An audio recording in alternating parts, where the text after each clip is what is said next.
What up? What up? What's going on? Welcome. You are about to attain true gnosis. Welcome to MythVision, baby. I'm just give me a quick second. I forgot. I didn't want to stream on two different things. I've meant the next. I'm trying to delete the little one for the big one. So just take over for now. Okay. Look, we long have heard that we do fight. Me and Neal often fight for minimalist approach on the Hebrew Bible. For those who don't know, we push for later dates for a lot of the books, but there seems to be a growing trend of, I want to say, conspiracy level thinking, because we're pushing the boundaries with full awareness of what the consensus is saying about arguments. Mm-hmm. We're not just pushing the boundaries without awareness of what the academic arena is suggesting or saying and why. And it seems that there's a growing online tradition, or I don't know, thought process that is suggesting everything in the Bible was invented ex nihilo in the Hellenistic period. And look, we want to be straight, and tell you what we think and why, so that you aren't thinking we think this. Yeah, I wanted to go. This is what I wanted to do, because I'm seeing a lot of people who mean well. I'm seeing people citing or tagging me in different areas of the internet and conversations they're having, and they're like Gnostic Informant and Gad Barnea, and maybe whoever they might throw in a bunch of names, and they'll say they think the whole thing was all just made up in the 3rd century BC. The whole thing, none of it. That's not ever what I said. Well, that's not what Gad Barnea says either. It's not what Gamerkin even says. Not even Gamerkin thinks that. Niels Peter Lemke doesn't think that. In fact, so I've got let's list a few of the top dogs, right? Philip R. Davies, we're talking minimalist, people who fight for late dates. They push for late composition. The final form of the Bible, I'm saying, and a lot of people are. It's growing and growing and growing. Actually, many people agree with this now. We're saying the final form that we have it today is a Hellenistic composition. That doesn't mean that there are parts of it that are either drawing from older stories or those older sources, or they're actually literally quoting from or taking passages from older material and placing it into these texts. No doubt. And real quick, there's a little bit of both going on.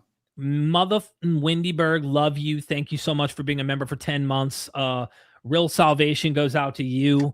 Everyone else be damned unless they become a member, or what I'm saying. Join the brothel. Of course, this is the only way to true salvation. Join the brothel. We're trying to tell you, all the haters out there can hate, but join the brothel. Good for you, James. We've seen them all in the brothel. The ones that claim the brothel is bad, they're all secretly visiting. And those against the brothel. Hey, I want to say something though that I think is important about this. You just touched on it, and I think it's ridiculous. It's stupid to think that out of nowhere, all that we're reading in the biblical text, someone just got together and said, hey, we don't have a tradition. Hey, Bobby. Hey, Billy, Jim. Of course, they'd be Jewish names or some form of some Yahwistic name or whatever, likely. Hey, come over here. Guys, we don't have a tradition at all. We have no tradition. We have no literature. We have nothing. Let's just invent everything whole cloth ex nihilo. Go find every single ancient source and let's just pull it all together and make it up right now. And it's kind of funny because the Dead Sea Scrolls reflect at least 3 to 4 different alternative traditions that are paralleled, but also in many ways contradictory, which tells you there's got to be something before. What you and me, we like to push the buttons. We like to push the boundaries and say, hey, maybe it's later. You know what I'm saying? Yeah. And when I make videos talking about Plato's influence on the Hebrew Bible, or even Gamerkin when he writes about this stuff, we're talking about how this is all edited and put together in the Hellenistic period. I do believe that they were inspired by either Plato or pre-Socratic thought when they were putting together the final composition of the Torah. Yeah, of course. Torah. Yeah. Well, not only that, and thank you, Bakken. Bakken gave 5 memberships. He's trying to save as many people. It's the goal of he's out evangelizing. Exactly. He's out here saving souls. We got 5 on your side and 5 music on coming in from all these. I love it. It's my favorite song from Skyrim. Literally. By the way, Daniel Dimitrov, thank you so much for the super chat as well. And then 5 gifted memberships on my side. So here's the thing. And someone brought this comment up here, actually. Old Testament names didn't start showing up until around 400 BCE. Yeah, that's another strong point. I agree. So everything. Well, actually, let me correct that. Torah names. Yes. That's actually almost missed this. This is a big difference.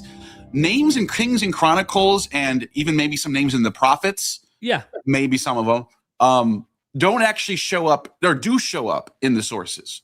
There are people with those names. Yes. In the Kings Chronicles section, the historical section, it's the Torah, it's Abraham, it's Isaac, it's Jacob, it's Adam and Eve. Joseph. Those names are all post 400 BC. Yeah, so it's very careful. We're being very careful because, like, you can go and find ancient kings, like you said, Omri and others, from external sources that are in the Bible, in the Old Testament, that we know existed from external sources that are older. What we're specifically harping on is I'm going to call it historical, but there's these historical narratives that are writing a history of Israel from the beginning.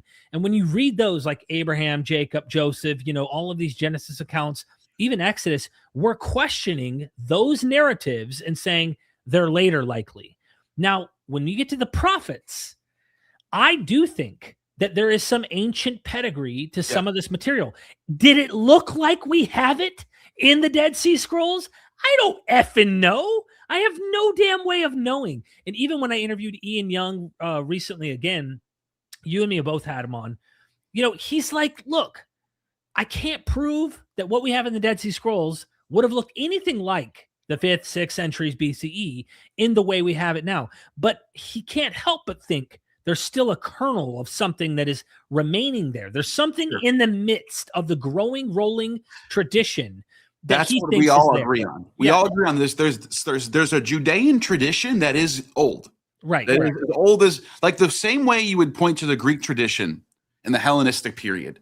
We're talking about Theocritus and Apollodorus, Hellenistic 3rd century, 2nd century BCE writers of that caliber. And they're actually mentioning stories and gods and themes that you would find in Mycenaean text. Gods like Dionysus, Persephone, Zeus. That means their culture, to some extent, stayed intact all the way down to the Hellenistic period. That's the same everywhere you go. Just spoiler alert, everywhere you go, they have their culture passed down from generation to generation. Does it change? Yes. Does it stay exactly the same? No.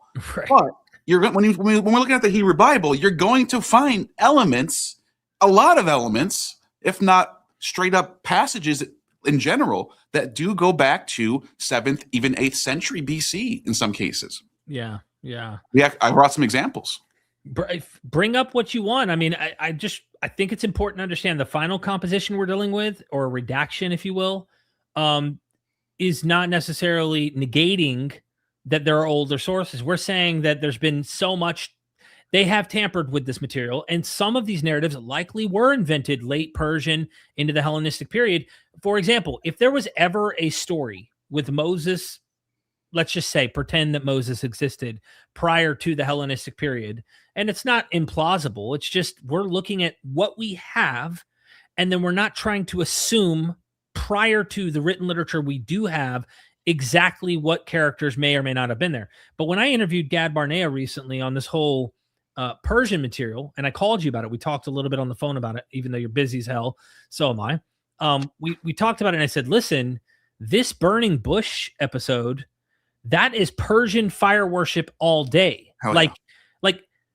You can suppose in the Hellenistic period that they decided, I'm going to pull from the Persian fire worship, but it's probable, very likely, during the Persian period. And the fact that Heraclitus, in that same period, 500 BC, Heraclitus is writing, he's living in a city that's conquered by the Persians, Ephesus, part of the Persian Empire. And what does he talk about? How does he talk about the divine? As a fire.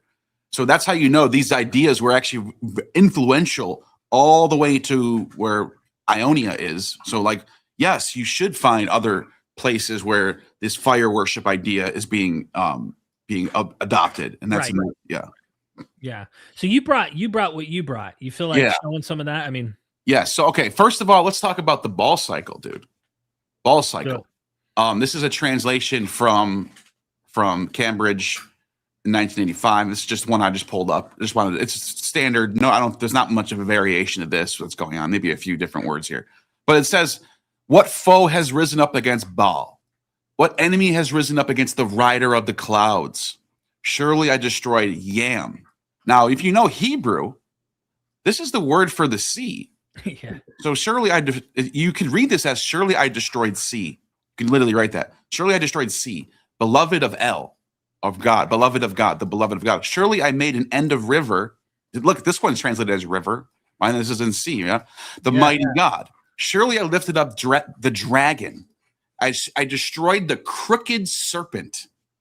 Now this is what I wanted to show you, because the language here is almost exactly what you find in what's it called? Isaiah 27. Watch this. Isaiah 27:1. Where did I put that? Isaiah 27. Did I really get rid of Isaiah? I have a documentary on this actually too, by the way. If anyone's interested in like watching something cool on this, what you're getting into right now. Yeah, here it is. Now, if you go to Isaiah 27:1, you can see something pretty interesting here.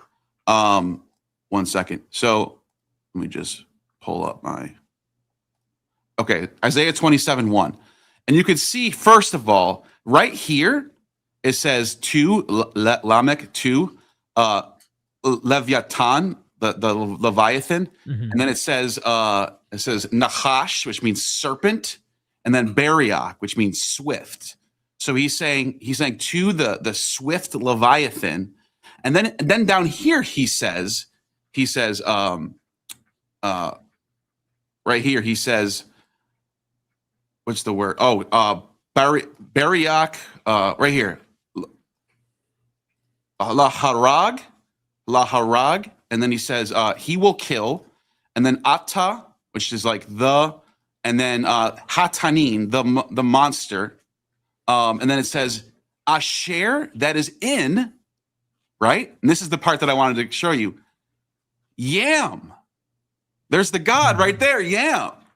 But it's the sea. I'm not saying it's not. I'm not saying the author isn't telling you that he's in the sea. He's in the sea. But still, you have Leviathan, and here's the crazy part right here.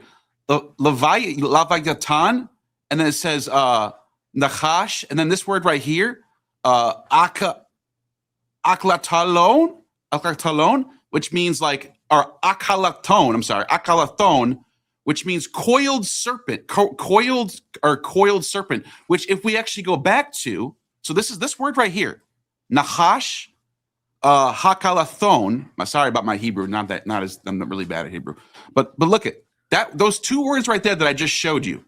I literally, look at this, go back to this source right here, coiled serpent. Let me just make this bigger.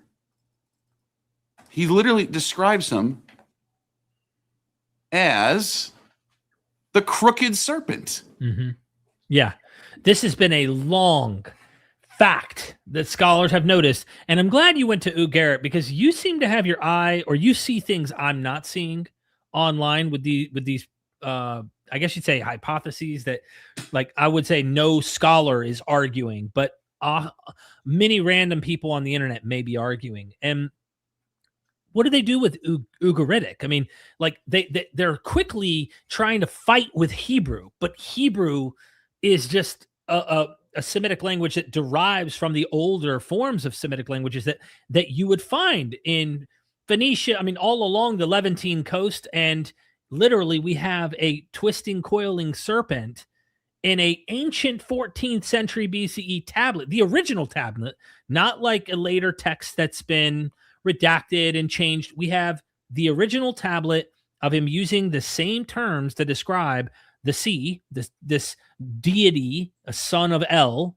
named Yam, and Leviathan, if you will, also plays a significant role. But then in Isaiah 27, we see this later tradition recycling this older one, likely by the same descendants. I mean, these people are like just ancestors of the very same people who are using the same tradition. Yeah. So I don't get what the beef is. What do they run from the Ugaritic? Do they not realize that like the Ugaritic tradition's older? I don't get what is their ultimate beef, Neal, that you see? Yeah. There's another one that I noticed too, that he says in the next passage. And so in another passage about Leviathan, which is from Psalms, I'm going to be going back and forth between Psalms and what's it called? And it was Isaiah, because those are two. Isaiah and Psalms have very old shit going on in both of those texts. That I would say the final form of Isaiah is obviously Hellenistic. It's even Persian periods sources about Cyrus being the Messiah. Right. We know this.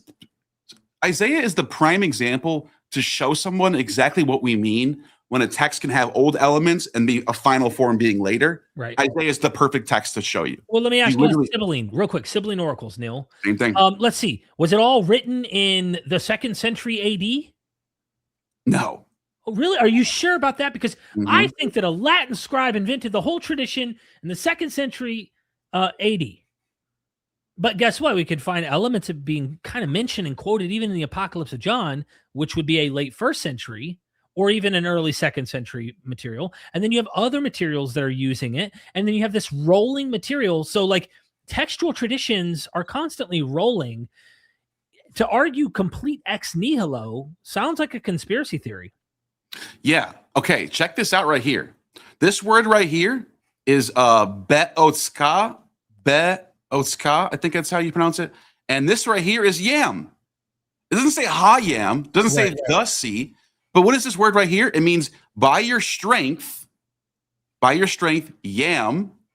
I'm just reading it. I'm just reading a straight up how you read. And this is shabarta, which means you shattered. Mm-hmm. Did you read? What is that? What did I just read? You literally read by your strength. What does that say? I don't know. Yam. It's YM. By your strength. So you're talking about ancient Canaanite continuity in the Psalms is ultimately the word Leviathan's not even in here in this whole passage. It's in the next passage. Don't get me wrong. This passage right here, it literally just says, by your strength, you shattered yam. Now, it gets translated as the sea, but there's no ha there. Ha means the. It just says, by your strength, you shattered sea. That's a deity. That's a noun. It's a proper noun. You shattered sea. You shattered yam, dude. It's literally saying you shattered yam. Now, don't get me wrong. The next passage after this, Rashi Tananim, you shattered, and it says heads of the monsters in plural. But still, it says, if you read this, I don't like this translation because it literally goes, you divided the sea by your strength, and then it says you broke the head of the sea monsters in the waters. I mean, I guess that's fine. But I would translate it as by your strength you shattered yam, and you shattered the sea or not and. By your strength you shattered yam. You broke the heads of the sea monsters. Like it's whoever read this. If you were reading this in an ancient context, if you're living, let's say this was a passage that was literally copied from older sources that do go back to the time of Isaiah, 8th, 7th century, whatever, 7th century. Like 610 or something, or 611 BC, they would think this is Yahweh defeating Yam. Right. That's a pagan Ugaritic god found in Ugaritic sources that I just showed you guys. So it's right there in your face as long as you could read it. And by the way, this is another knock on the claim that this is all written in Greek first and then translated into Hebrew. Yeah, like what's the Greek? Think about how stupid this is. You have these Greeks in Alexandria who don't know anything, by the way, because you can read Herodotus and older sources, they never mention Israel. They don't know shit about Israel. They don't know anything about Israel. All of a sudden, in the Hellenistic period in Alexandria, a bunch of Greeks get together and they write this huge huge Bible, the Septuagint, and they're drawing from all this history that happened in Israel. And then the translators come along and they pull the LXX, pull up the good idea. Got to show it, because if he doesn't say Typhon, they're full of it. Okay, like if they're not at least using the equivalent mythological beast in their translation, I mean, clearly, you see what I'm trying to get at, right? Yeah. Like if it says Typhon, okay, well, guess what? They're playing the game. No, it's just a Stalasan. See. I mean, that So this doesn't make any sense. If you're right, if this was the sea monster, this was the 7-headed sea monster, you would have the Hydra, or you would have Typhon, right? Yeah, exactly. Either or would make sense here. So all you have is a dragon, and it's translating that from Nahash. It's that simple that you could tell the direction, because if you'd have at least a neutral stalemate if you were like using the Greek mythological characters, especially if you're claiming they wrote it in Greek first. They would have started with Greek mythological names. These are the head honchos in our mythology, and you guys are imitating our material or something. Like, it's stupid. Yeah, so for these idiots to be right, you would have to have a Greek composition about the Lord killing a sea, Thalasson. I mean, Thalasson is a god, actually. That's true. But it's just a little odd that you just had Thalasson, who's not even like a god that opposes. He's like actually a good god. You wouldn't destroy Thalasson for no reason. But anyways, which verse is this exactly? Psalms. This is Psalm 74:13. Now, for them to be correct, this would have to happen. You'd have to create this story that magically lines up word for word with an Ugaritic text from 1200 BC, that the translators in Hebrew just magically get to translate your text, and it just, oh my God, magically it lines up with the Ugaritic sources. Whoa, magic. That is a divine text. This is how stupid this idea is. This is all written in Greek and translated into Hebrew. Get over it, dude. It's a Hebrew fucking text. Who cares? It doesn't have to be Greek. You guys want it to be Greek? It's not. You know what I mean? Absolutely. Like, think about that. Imagine that. You're writing a Greek text, and then a translator comes along, translates it into Hebrew, and then word for word, the word yam, the word, all the stuff, the coiling serpent, all lines up with Ugaritic text. Same words. That's why it's like, okay, so then even if you tried to pretend that the Greek of this Psalm text came first, they're getting it from Ugaritic? No, that doesn't make any sense. So that's just the reason why I brought these up. I'm showing you the antiquity of this story. And this doesn't necessarily mean this was written back then, but they know about and they're aware of very old Ugaritic ball cycle stories.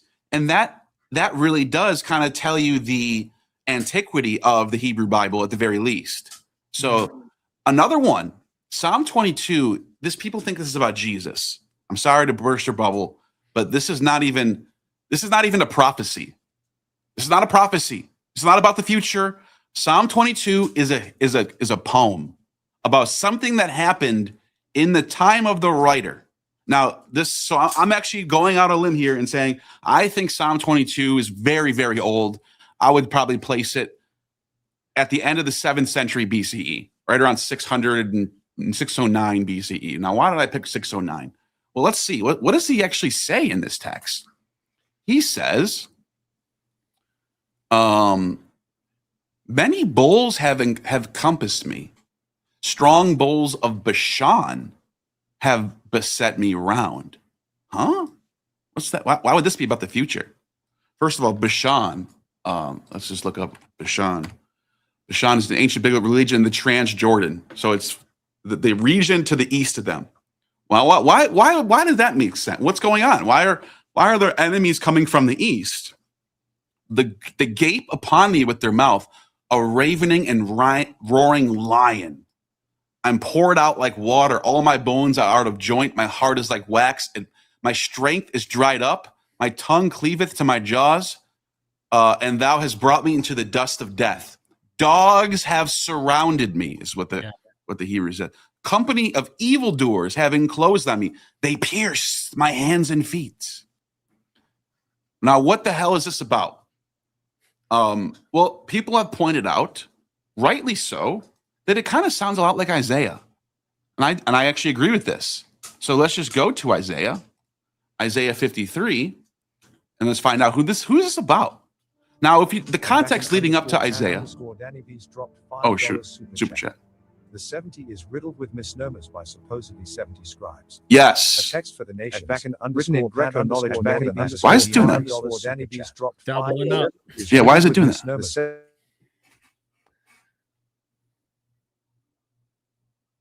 Even in Greco knowledge more than All right. Judean. Appreciate that. I'm going to get to that in a second. Let me just finish this point out. This is a huge point. So, back to what I was saying. What is going on here? He says, okay, surely you took up our pain and our suffering. You considered punished by God and afflicted. He was pierced for our transgression. He was crushed for our iniquities. The punishment that brought us peace was on him. And by his wounds, we are healed. We all, like sheep, have gone astray. Right? This is like, whoa, this is about Jesus? And it's like, and then it says, he was assigned a grave with the wicked and with the rich in his death. A grave with the wicked? Where did Jesus got assigned a grave with the wicked? Huh? Therefore, I'll give him a portion. This is a big one. After he has suffered, he will see the light of life, be satisfied. And then it says, therefore, I will give him a portion among the great, and he will divide the spoils with the strong, because he poured out his life unto death, and he was numbered with the transgressors. Well, what the hell? What is this about? I'll tell you what it's about. I'll tell you what both of these passages are about. It is about this battle right here that happened in 609 BCE. The Battle of Megiddo. By the way, the word, people say Armageddon's going to happen. Armageddon already happened. Har-Megiddo. It's called Har-Megiddo. It's a battle that already happened. It's gone. It happened in 609 BCE. There's actually two Har-Megiddos. There's one in the Bronze Age too. Yeah. But this is what happened. It was a world war, dude. When I say world war, there was the Assyrians were there, the Babylonians were there, the Neo-Hittites were there, the Carchemish Empire was there, the Egyptians were there, led by Pharaoh Necho, and they were all meeting in this region right near like Syria and Israel. And there's all these battles happening there. The Medes were involved. I'm telling you, everyone was there. They were all fighting in this area. And what happened was they were trying to the Assyrians. So Necho led his army to Carchemish to join with these allies, the Neo-Assyrians, against the Babylonians. They lost. The Neo-Babylonians win, right? And so what happened was Josiah, in this battle, in this particular battle right here, Josiah goes over to meet with the Egyptians, and what do? They fucking sling him with arrows, and he gets pierced to death. His hands and feet and body all pierced to death. He's literally just gets lit up with arrows. They pierce him and they bring him back. And because of that, though, the battle ended and there was peace. And then they got conquered. That region got conquered. But still, because he died, no one else had to die. Everyone else, the battle was over.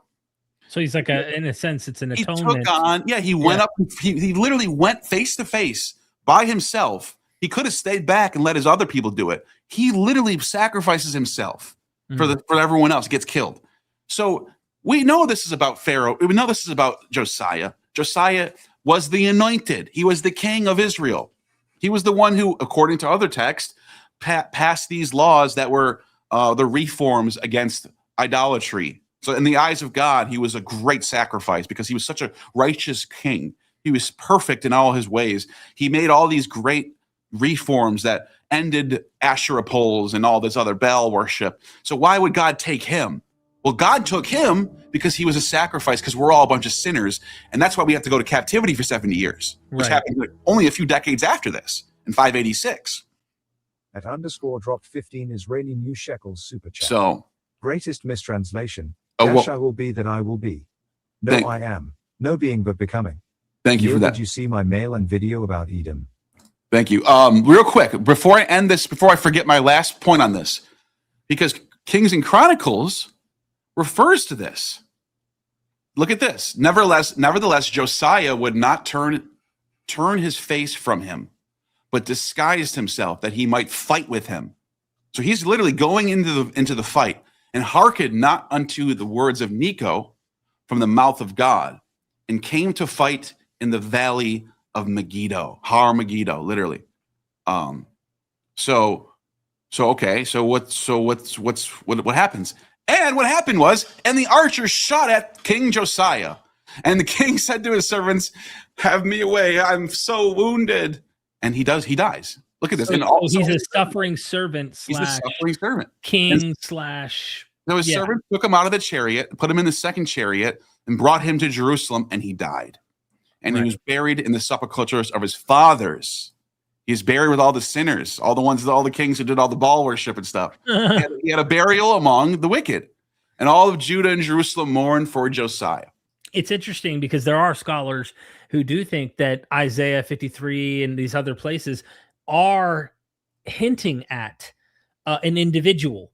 And some say, no, it's the nation of Israel or the elect among the nation of Israel and stuff. There are different interpretations of it, but you can see an individual interpretation making sense. You could also see how a remnant of Israel that's being faithful is dealing with suffering along the way as well. So, but this is a literal interpretation that could fit literally hand in glove. It's not, Isaiah is a prophet. Don't get me wrong.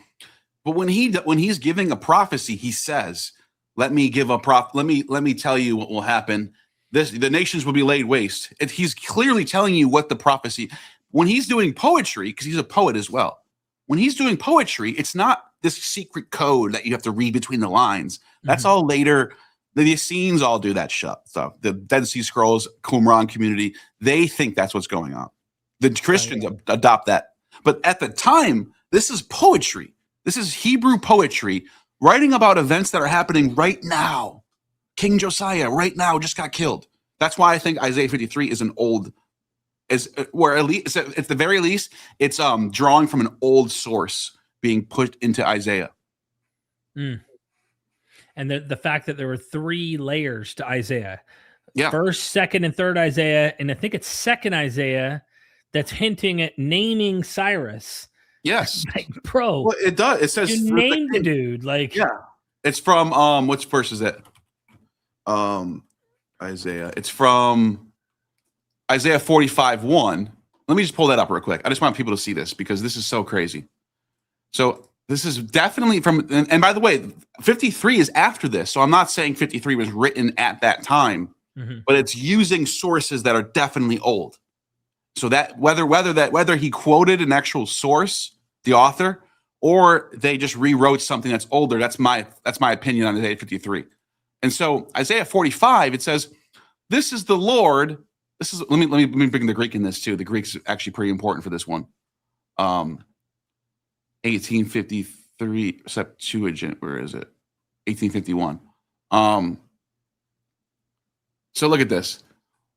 Hutoi lege kurios hoteos toi Christoi mu kuroi.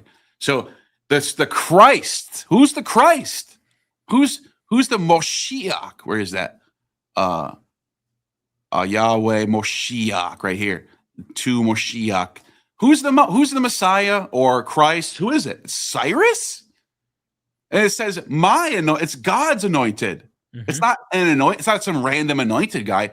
God's anointed is a human being, dude. Not a divine being. It's a human named Cyrus, whose right hand God takes a hold of to subdue the nations. This literally gets reapplied to Jesus later on, but Cyrus is literally the Messiah. And this is how you know this wasn't written in 609 BCE. Because how the frick would anyone know who King Cyrus is 200 years before King Cyrus even lived? I mean, you either have to really believe in the magic of that text or just say he wrote it after and clearly is like retrojecting as if the prophet said these things back here. And I think that the gullible will fall for that first one, whereas I think the scholars recognize they call this Vaticanum ex eventu, where they write after the fact, pretending like they're writing before it. And they're saying, oh, he's predicting the time. You know what's really interesting? Which is what the Sibylline Oracles does too. Exactly. It's just like, oh, then the birth of Caesar Augustus and all the nations will all, and it's like the birth of the August one. It's like, okay, we know this is written after Augustus. Come on, let's not be silly here. Virgil's Aeneid kind of does that. I mean, Virgil's Aeneid talks about the chosen child who's going to all the lamb shall eat with the lion and they'll all be peaceful. All talk about Augustus. Look at this. It even says, Jacob, my servant, the suffering servant, right? In Isaiah, this is talking about Isaiah 45, of Israel, my chosen. I summon you. So the servant is Jacob. And the representative of Jacob as a single man is Josiah, who's the king of the anointed God of Israel. The anointed person, I should say. Yeah, I mean, that makes sense. I mean, there's, what's really interesting is when you go read the actual inscriptions from Cyrus, and he attributes his successes, his defeats of his enemies to a different God. And the Bible constantly takes credit, goes, I, the Lord, did these things. It's like imagine today, think of a nation that is like very religious, that has a particular God that they claim is theirs, not one within the Abrahamic faith, one that is like outside, a completely different God, not one where you could dispute and go, well, Allah is technically the same God later on, just re-philosophized and reworked in the new tradition. I'm talking about a whole separate God.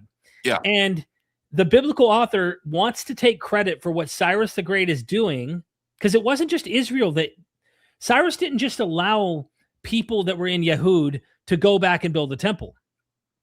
He allowed every nation that had religious customs to go and revive their own temples, their own worship and everything. Whereas Babylon, before them, liked to kind of split and divide and not allow that kind of program to take place.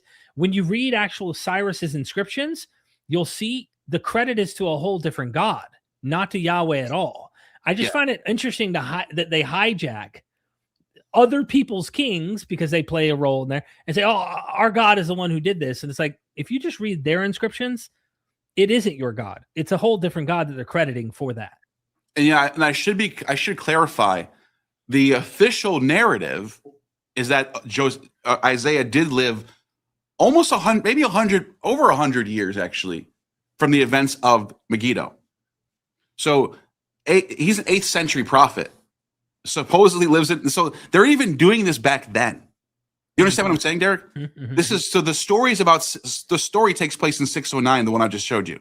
Right. Isaiah supposedly lived in like 750 BC. Right. So prophecy. Even then they're going, yes, and then the king will go out and he'll be pierced to death and all. They're doing it then, dude. Right, and then right. and then still the same methodology keeps going back further and further and all the way into Christianity. So that's why I think it was written. Even that source is old, but not as old as they're claiming. It's still not 8th century BC. You know what I'm saying? So even in that case, I think that's why people like us have thought maybe some of the stuff is much later. I just don't want us to give the wrong impression that everything must be, and anyone who tells you it's all invented later, you then have some explanations that you need to make as well. It's unfortunate that we don't have older physical material that can vindicate some of these traditions in literary form, okay? But we have enough clues to go, hold on, the biblical text we have physical evidence of from the 3rd and 2nd century, 1st century BCE, in that period in the Dead Sea Scrolls, it is commenting about material from the 8th century BCE that even Gad Barnea, who's the first to be like, nah, Hellenistic, nah, late Persian, nah, Hellenistic, he's saying, no, the formulation, and I can't make the argument myself because he's into the language, and he's saying that the formulation that they're giving in this material in one of the prophets is literally the same imperial language you receive when you're reading from the actual external sources from the 8th century BCE. The way that later writers write that same word in the language, which this is why it's a complex argument. We could look up his article if we wanted to. He points out that in the 8th century BCE, this is how they use the word. The biblical material we have that still exists in our material is behaving like that older material. Though later, couple centuries later, they're not writing that way when they talk that language. Right. So he thinks this is evidence in the language of a fossil that shows its ancient origin. And because if you wanted to write like Shakespeare today, you can study Shakespeare and you can write something that sounds like Shakespearean English, and you can make it, you can really sell it too. But you can't do that without having sources of Shakespeare. Right. You have to have those. You have to have some older sources that talk that way. So there has to be some. They have to have some sources. But yeah. So. But that's why I need to repeat this one point, and this is all I'm saying. It's silly to imagine that in the Hellenistic period, they got to get, hey, 70 guys, come over here. Hey, we don't have shiz. Okay. We all admit we have nothing. Okay. Go hunt in the Library of Alexandria and find everything. And then let's just ex nihilo create a tradition that we never had. That's BS. Well, that's why Gamerkin thinks that the library was a huge deal, because they were acquiring sources from the Heliopolis library, from all these, from the Assyrian, whatever. They just read. I mean, the Greeks just conquered the whole known world. Of course, but any library that existed in Persia or Egypt, they have access to those texts now. So that's Gamerkin's theory. They still have a tradition. Even Gamerkin will point out they still have a tradition. They may not have a Pentateuch. Okay, they may not have a Torah. Okay, we acknowledge this. There is a Samaritan Pentateuch that, you know, you can wrestle with this and think, okay, maybe there's some older material over here that is an alternative tradition. But either way, there's no Samaritan Pentateuch is too much like the other Pentateuch to say that was separate. They have to be common. They have to have a common different communities is my point. Yeah, but that's not. It's that the idea that they come up with a Pentateuch and it just lines up with this other one. No. I'm not acting like they're completely independent here. I'm making the point that you have alternative traditions. That the idea that they have alternative traditions. Why start ex nihilo as if they just now invented these traditions? There is a long stretch of traditions that go back. Yeah. But notice how I never and all the examples I just brought from Psalms and Isaiah. None of that none of that has anything to do with Moses or Abraham or anything from the Torah. So that's what I'm trying to point out. There's a difference between the Torah, which is Moses and Abraham and Jacob and the 12 tribes and all this other stuff, and then what we're finding with the Kings and Chronicles stuff, Josiah and the wars and getting destroyed by the Assyrians. That's all real history. And then I'm not surprised to find that stuff being older, because it actually happened in history. Right. When I start talking about Moses and Abraham and all this stuff, it doesn't exist anywhere, and nobody mentions them anywhere. So when those few times that they are mentioned in the prophets, my hunch is it's an interpolation. I have good reason to believe that. Yeah, especially when we just got done with an example about Cyrus, and it's like, later on, people are still molding this material. I did an interview that hasn't been published yet.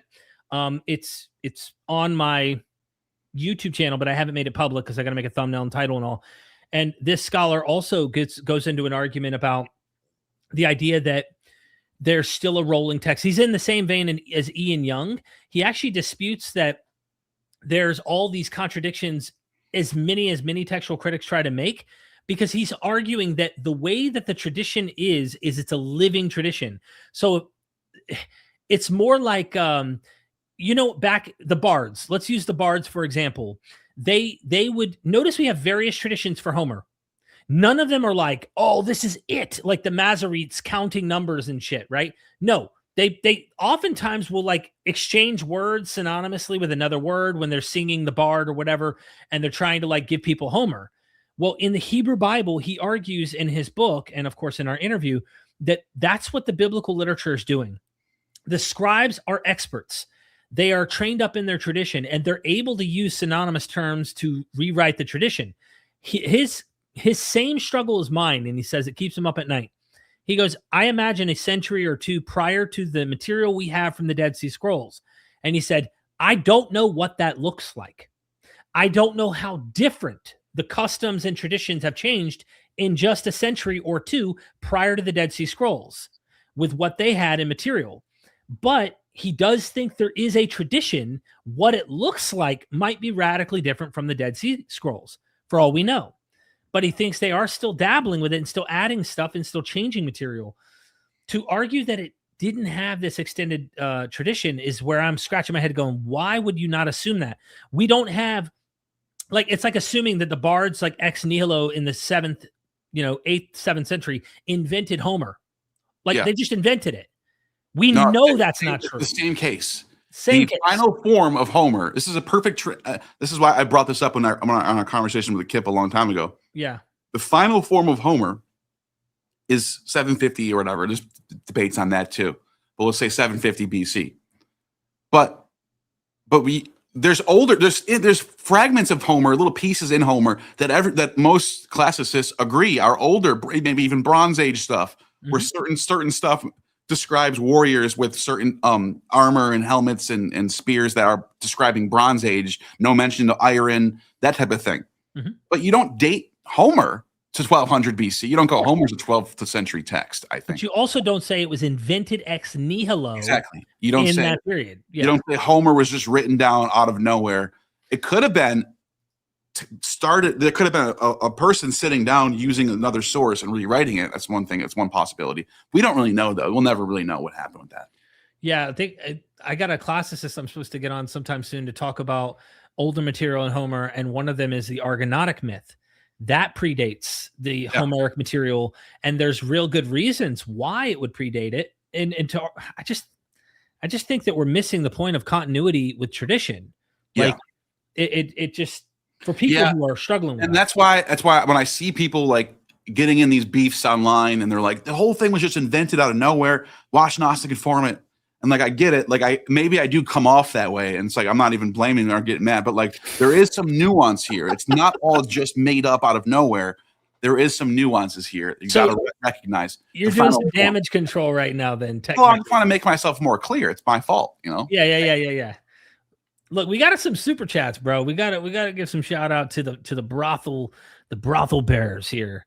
What do we let's got? do it.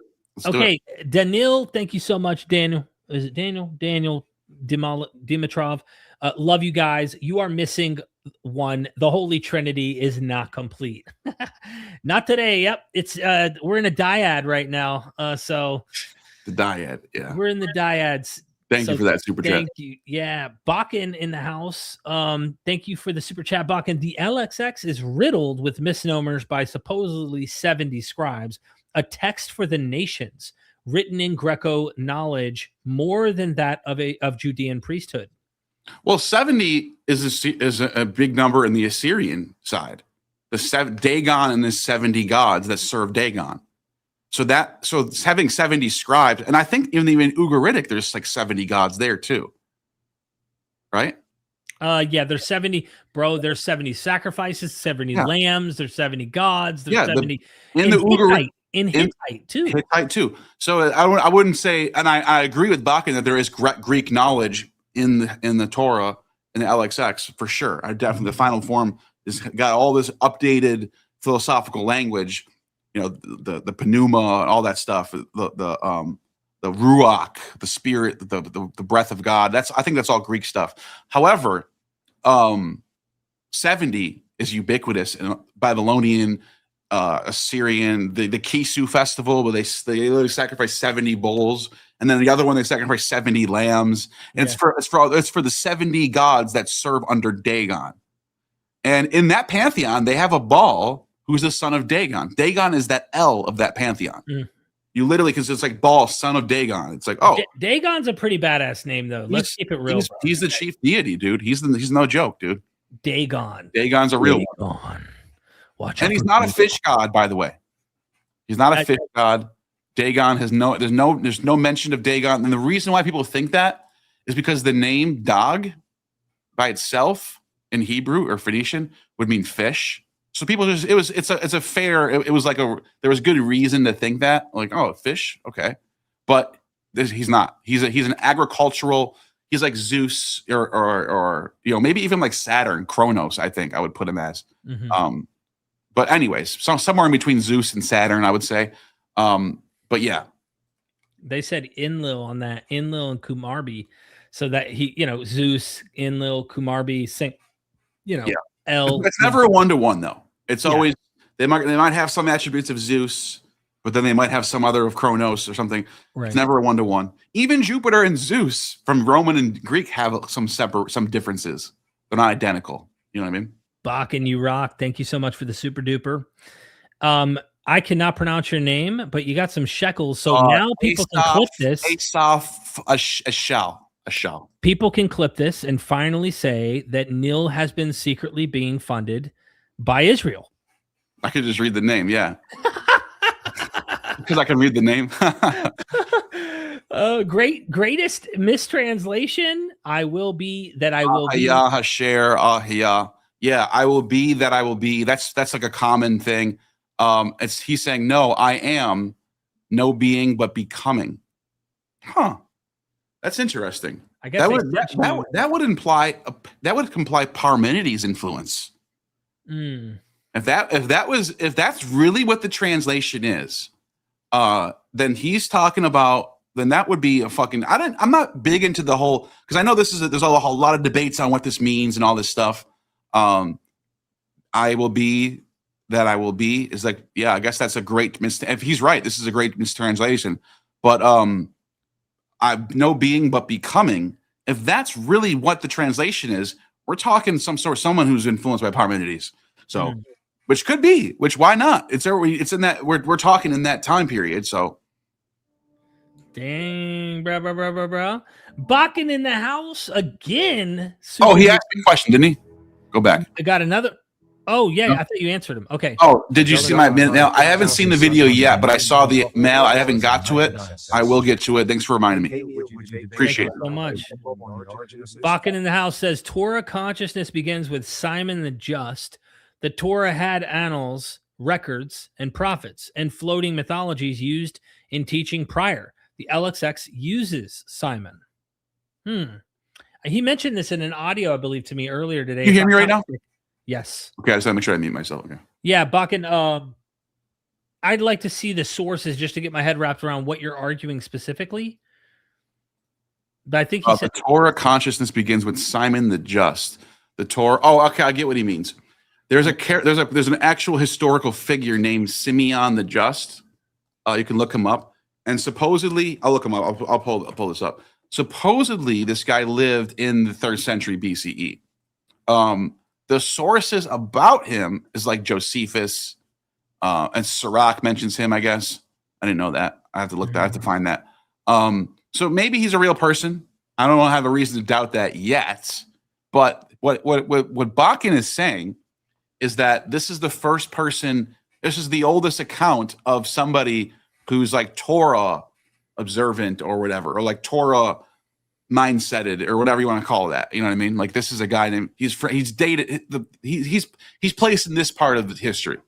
You know, that early Hellenistic period. So I don't know. I haven't looked too much into this person yet. I don't know much about him. I would like to look at all the sources that mention him and sort of compare them and kind of come up with something on that. But yeah. Absolutely. Great point. Yeah, send me that information, Bakken, that you like the sources that you're looking at and what is got your brain ticking. Thank you. Dull and tired 8619. Thanks for the super chat. Hey Neal, would you debate Jay Dyer or Jim Bob on the origin of Lucifer? Yeah, but they would never do that. So I know this is why I actually understand why he's asking this question. Lucifer is not a person in the Bible at all. Yeah. There's no Lucifer. So when you say Lucifer, these people are Luciferians, bro. They worship Lucifer. This doesn't exist. Isaiah 14 is not about Lucifer. Nope. It's about the king of Babylon, and it says you are so great, like Hillel ben Shakor, the shining one, son of dawn. Yeah. And then that gets translated into the Greek as Eos Phoros, the dawn bringer. You were so great, like the dawn bringer, and then you fell. Look at you now. It doesn't mention Satan. There's no Satan in that passage at all. Exactly. So what happens is, what's his name? Who writes the Latin Bible? Jerome comes along, and Jerome translates the Bible into Latin, and he uses Lucifer for that passage. But still, even in that passage, it's not about Satan. It's about the king of Babylon. At some point in history, someone decided that passage was about Satan. So now Satan is Lucifer. Now there is one passage in the New Testament where it says that Satan, he acts like an angel of light. He's which verse is that? Angel of light. You talking about in the New Testament? New Testament, Satan. It's 2 Corinthians 11:4. 2 Corinthians 11:4 says, here, let me just share my screen and show people what I'm talking about. 2 Corinthians 11:4. So this is where I'm kind of giving you the origins of the whole Lucifer stuff. It says, and no marvel, for Satan himself is transformed into an angel of light, or masquerades as an angel of light. That's it. That's the closest thing you're going to get to Satan being a Luciferian or light bringer. That's it. So people took that and ran with it, and then they decided that Isaiah was also about Satan, which is not. And all of a sudden you have Satan equals Lucifer. But in any context in Greek or Roman, whether it's phosphorus or Lucifer in Latin, it's either an epithet for Apollo or something, or an epithet of Diana, or I'm talking about the Latin side, or there's an actual small time daimon deity, little god, very very rarely attested. He's mentioned in Ovid's Metamorphosis. He's in inscriptions all over the place, and he's like a little angelic deity who carries a torch. That's it. That's Lucifer. That's all he does. Carries a torch. If I may shamelessly plug, I've got a video. I'm going to just post it, unless you want to watch a little bit of it, because they did send a super chat.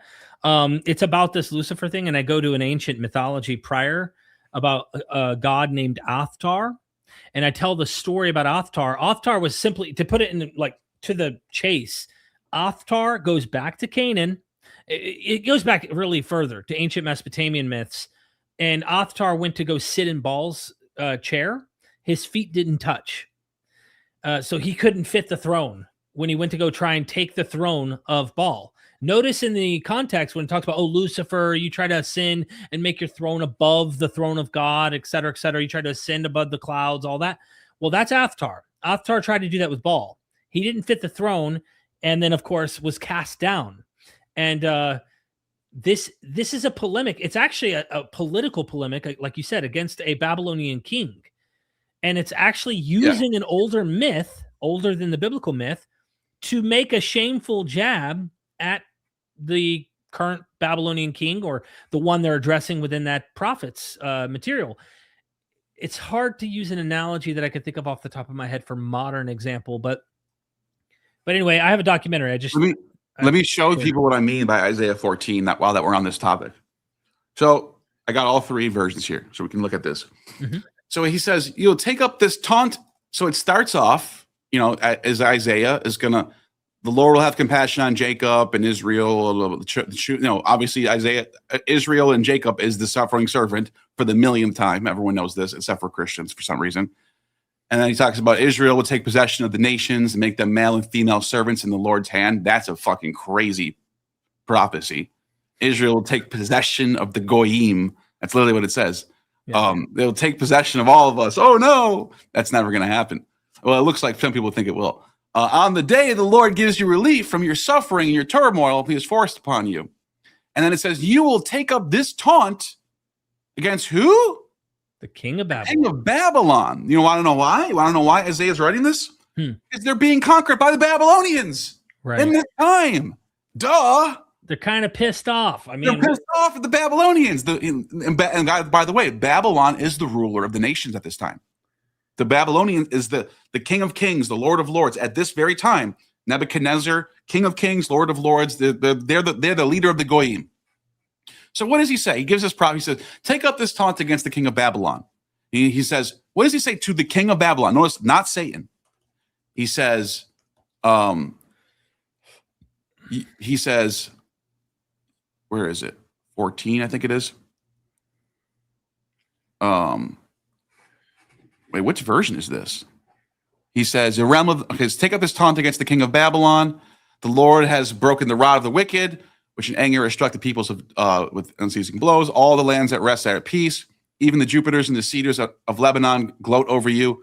Now that you have become laid low, no one comes to cut us down. Mm-hmm. What's going? So it's literally in context of the late 7th century, early 6th century. This is how you know this is what's going on here. This is old. This is very old, dude. This is very old shit right here. The realm of the dead below is all astir, meeting you at your coming. Talking about Babylon will be destroyed. They will all respond. They'll all say to you, you have become weak as we are. All your pomp has been brought to your grave. Maggots, blah, blah, blah. You have fallen. Here it is right here.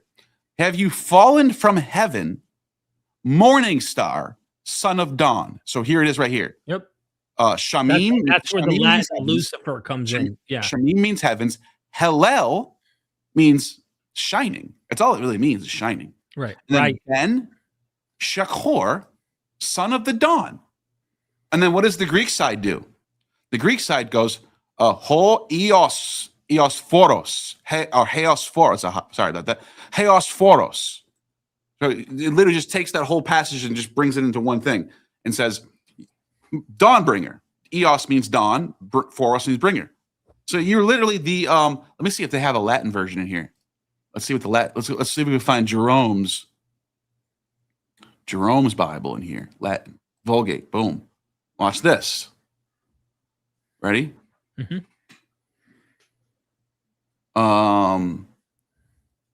Where's the Morning Star one? Here it is. Lucifer, right there. See it? Yep. There you go. There's your origin of Lucifer.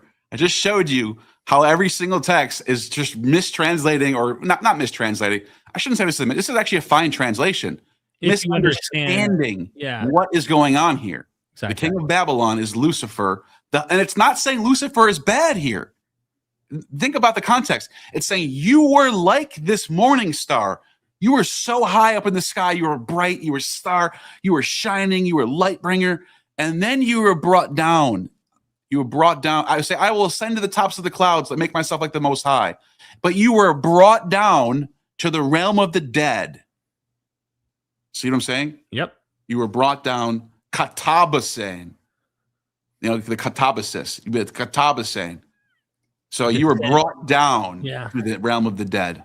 So let me share my screen real quick just to show people. Look at that. Ad infernum. I love Latin. You were brought down to the inferno. Infernum. So I'm going to share mine real fast just to show people. You talked about how old this stuff is. Well, if they're really curious, of course, my documentary gets into some of that. This is Isaiah 14. Some of the early church fathers talks about, such as Tertullian, along with Gregory the Great and scholastic commentators, linked this prophecy in Isaiah with Luke 10:18 and Revelation 12:8. As a result, they applied the passage to the fall of Satan or Lucifer, which it had nothing to do with.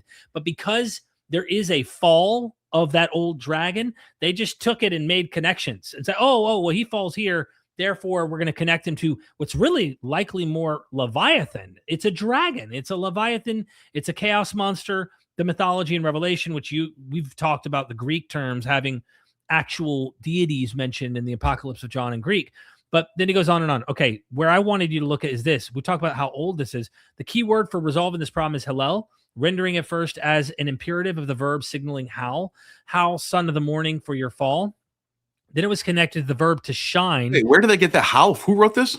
I don't know who wrote this. I'm not sure about the Hebrew here. Hallel usually means to shine or shining. Well, I'm just reading you specifically trying to get into the Canaanite stuff, because this is not where I got my documentary information from. This no, but think about that. Just it would sound weird. How son of the morning or something? Right. Shine dawn makes more sense. But anyways. Anyway, yeah, he goes, then it was connected with the verb shine and made a derivative denoting bright one, or more specifically, bright star, the harbinger of the bright. So in Canaanite mythology from Ugaritic, this is how ancient this idea is. The god Athtar seems to be connected with the morning star. At one point, the gods attempted to replace Baal with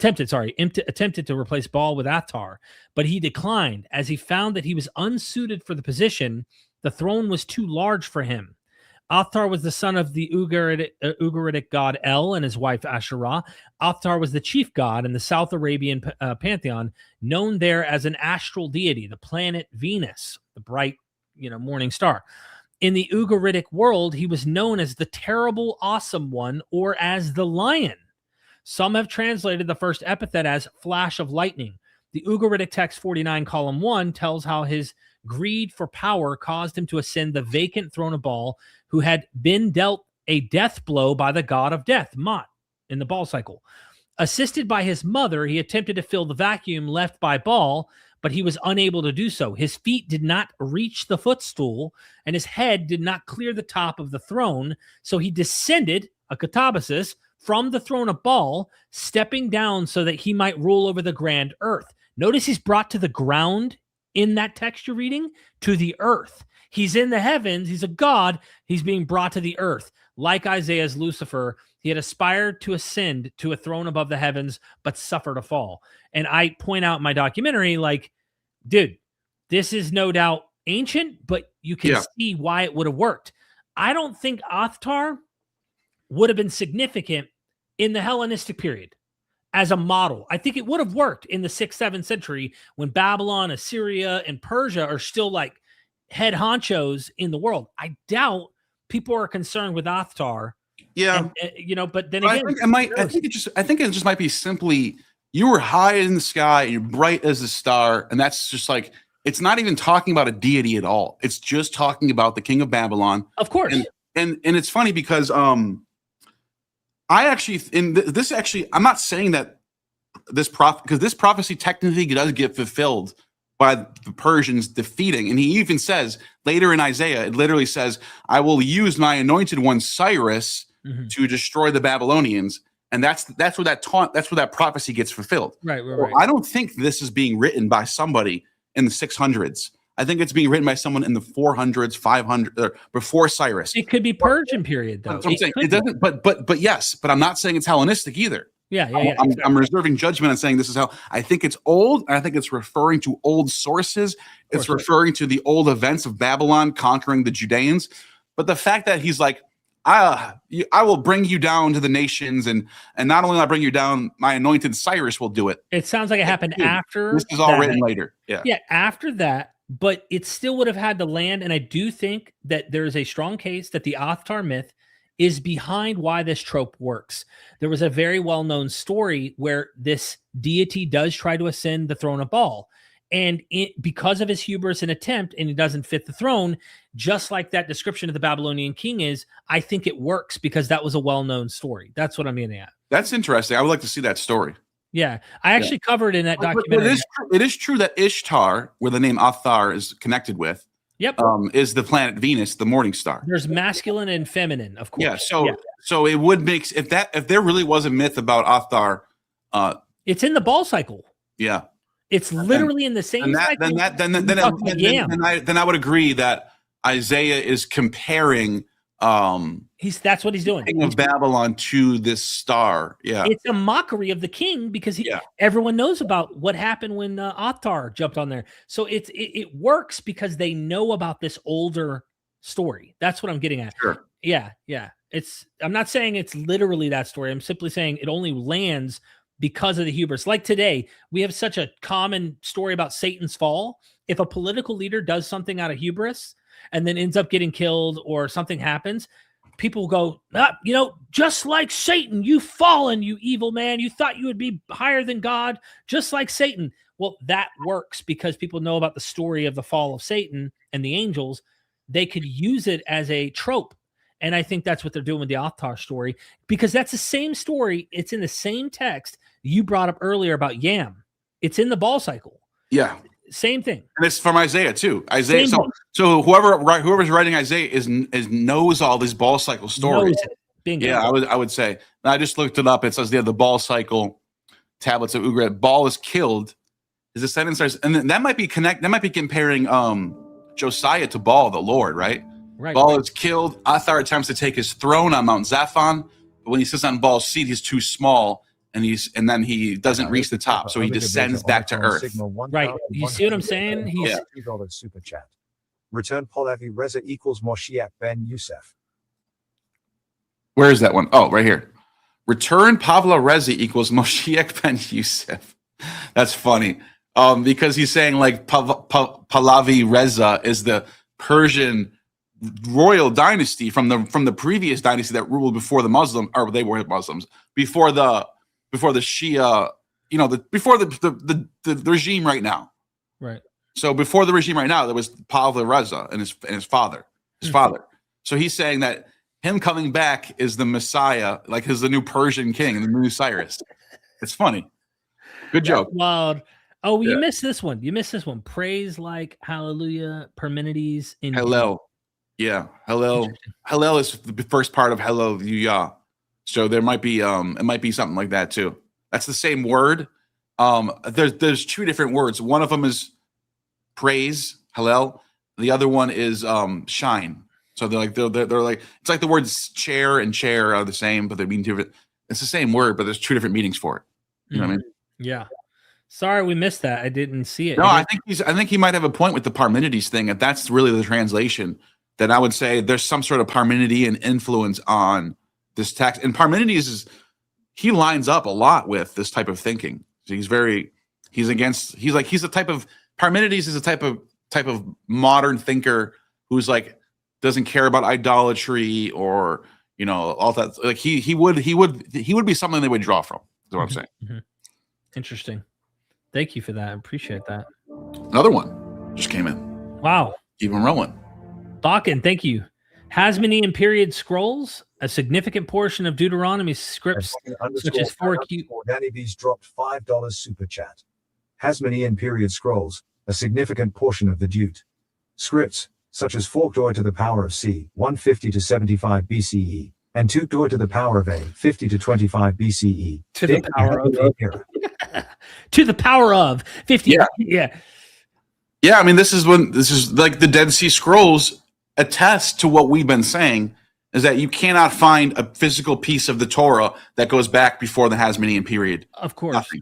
Well, the oldest fragment that I have heard any scholars attempt to try and place in the Dead Sea Scroll material, the 200 BC is 3rd century BCE. Yeah, I think most people deny.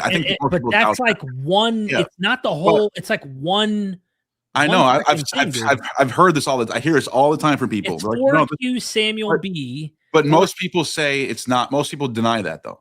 Yeah, like maybe debates on that. And then I'm just giving you one. How do you even date this stuff? Like, you know what I mean? Like I don't know. It's not. There's a lot of subjective reasoning that goes into the debate. I'm not saying it's all bullshit. Yeah. I'm saying there's good reasons to date texts to certain time periods, but with texts like this, I don't know. It's like some people want to throw it back to the 3rd, but I'm saying most people I read put them in the 2nd or 1st. Got it. Yeah, I'm just telling you what the scholars are saying, that there are some mid 3rd century BCE, possibly the oldest biblical manuscript at Qumran is 4Q Samuel B. And then there's another one they think might. And guess what? That's Samuel, and it's not the Torah. So it's like exactly, it's another prophet. That's what I'm saying. Like, but I still would still be skeptical of that dating. I have to talk to some other textual critics on that and see what they say. I mean, I would be skeptical. Period. Even I bet you, if you talk to the experts, they'll say, give or take 50 years. Right. And then that's a big deal for you and me, because are we talking about 170 now? Are we talking that, like, you know what I mean? That's the time when they would start writing this stuff down and copying it. You know what I mean? But the point, I think, what we're trying to, in this episode, it feels like what we're trying to do is say, listen, like, we don't need everything to constantly be like gravity to the Hellenistic. Everything must be like we're apologists for a Hellenistic date. We're not. I don't want people to have that impression that we must be apologists to defend a later date for everything. No, these traditions go back. What we're seeing is redactors by this period writing a lot of this material, likely inventing much of it. But guess what? A century prior to that, they invented a lot of material there too. It's not like all of it was invented here. That's, I think, what you're trying to get pushback on, because you're watching people use your name and go, well, Neal proves that everything was invented in the Hellenistic period. Nothing is older than that is within the biblical material. And it's like, no, that's not what we're saying. Yeah. I'm just looking up the Samuel 4Q22 one. I just want to see what's the data on that, or what people are saying. I would say this too, while we got Bach and Super Chat up.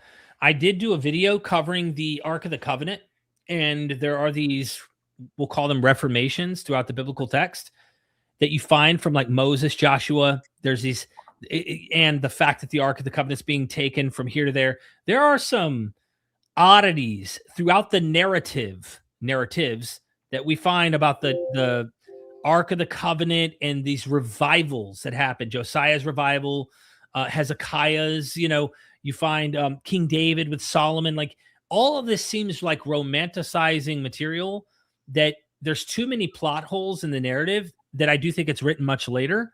And I thought to myself, well, the most ideal state where they really did have real archaeology shows that everyone repented, everyone started practicing these laws on a general base level in the Hasmonean period. That we can be concrete about. So you have to be cautious. You have to be a bit skeptical, because the earth itself isn't presenting the data we would want it to if we wanted it to be Persian or Babylonian or Assyrian, when the narratives say, oh, all Israel repented. Josiah doesn't just say, hey, 12 scribes, let's start practicing the Torah and let's obey these laws that we just found in the temple, likely Deuteronomy, as scholars say. No, it says that all the people in the narrative, it says all the people repented. All the people changed their ways and started keeping kosher and practicing the laws. We don't have that archaeology to show that happened in the time that Josiah says that happened. You do have, shrine issues and things like that we can look to archaeology and say, hey, they are trying to destroy some competitive shrines that are in competition with Jerusalem. But apart from that, not all of them were destroyed. And there's all sorts of red flags, man, with the narrative. Yeah. So, by the way, Frank Moore Cross dates it to that period based on its archaic square script, Aramaic, by the way. So it's not even Hebrew; it's Aramaic. Mm-hmm. Oh no, the script is Aramaic. Sorry. So it's using a very archaic square Aramaic script. That's the reasoning for the debating. However, there are people who bring it all the way down to 120, and other scholars all the way to 120. Interesting. So I would have to listen. I mean, that's right there based off that one sort. That's a good reason to agree with Cross. If Cross is saying this archaic script right here is only found in 200s, yeah, that's why. Then I would go. That's fair. That's a logical, solution to that. You know what I mean? Yeah, there's Imperial Official Aramaic, which was common in the 600s to 330s BCE. Yeah. And in fact, this is why scholars, when they read the book of Daniel, they know the Greek portions of Daniel are late. They can see that Daniel's written in the Hellenistic period. However, there are stories in Daniel written in Aramaic that scholars see that are from earlier traditions. All they're doing is patching together this story to make it about Daniel, this prophet, and they're using the Aramaic stories inside of this text that they're now crafting a narrative about in the Hellenistic period, obviously later in the 2nd century BCE under Antiochus IV Epiphanes. But you know what's interesting about Daniel? Guess what we have in Daniel, Neal? Yeah. Guess. What? An older Daniel. So when you go back to the prophets, there's another guy named Daniel. Oh, Daniel. Yeah. Daniel. But here's the thing.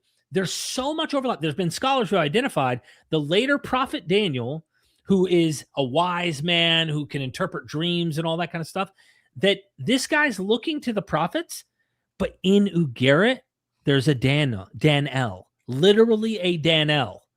Yeah, yeah. I did a video showing how the later Daniel is not only lifting from the prophetic literature, which, by the way, places Daniel, not Daniel, like we always pronounce it, but Daniel. Daniel is also listed along with Enoch and Noah. So he's a completely fictive guy, and this guy comes from an older Ugaritic Daniel. So I love seeing that there's a tradition. That's my point, is there's a long-standing tradition. Likely the prophet Daniel is inspired from this older mythology that we see in Ugaritic. And then later on, you get this Hellenistic Daniel, who's a prophet who can predict dreams and all that. He's in a king's court. The Daniel that's listed in the prophets, and of course in Ugaritic, it stands at the gates.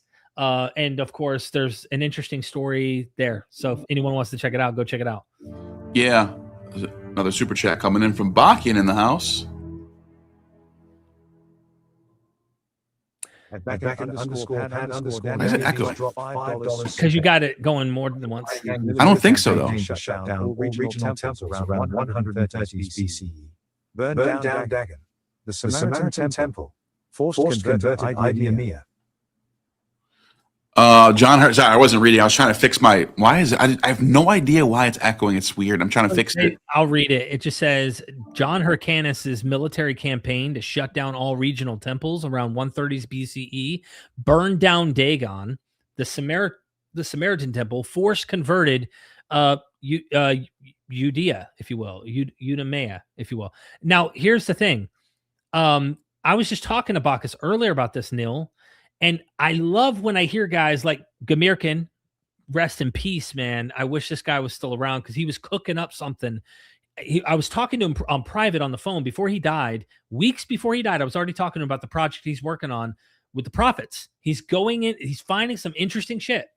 Well, he liked to find later historical periods where things were happening in history that seemed to be good places where they would have invented stories that they say are more ancient. Like here we have Dagon playing a role again.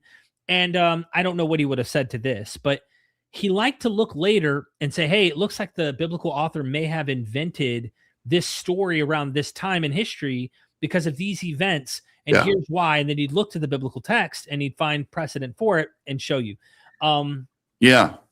Military campaign on regional temples around 130 burned down Dagon, the Samaritan temple, forced to convert. Oh, okay. Yeah, that's 130s. That's something I need to. I think Josephus is a big into that period, so that's probably where you're getting that from. Hyrcanus is definitely, it was a big deal. That's for sure. For sure. Thank you, Bakken. Grandpa of 10 says hi. What's up, Grandpa of 10? Thank you, Grandpa of 10, and hope you're enjoying your 10 grandkids.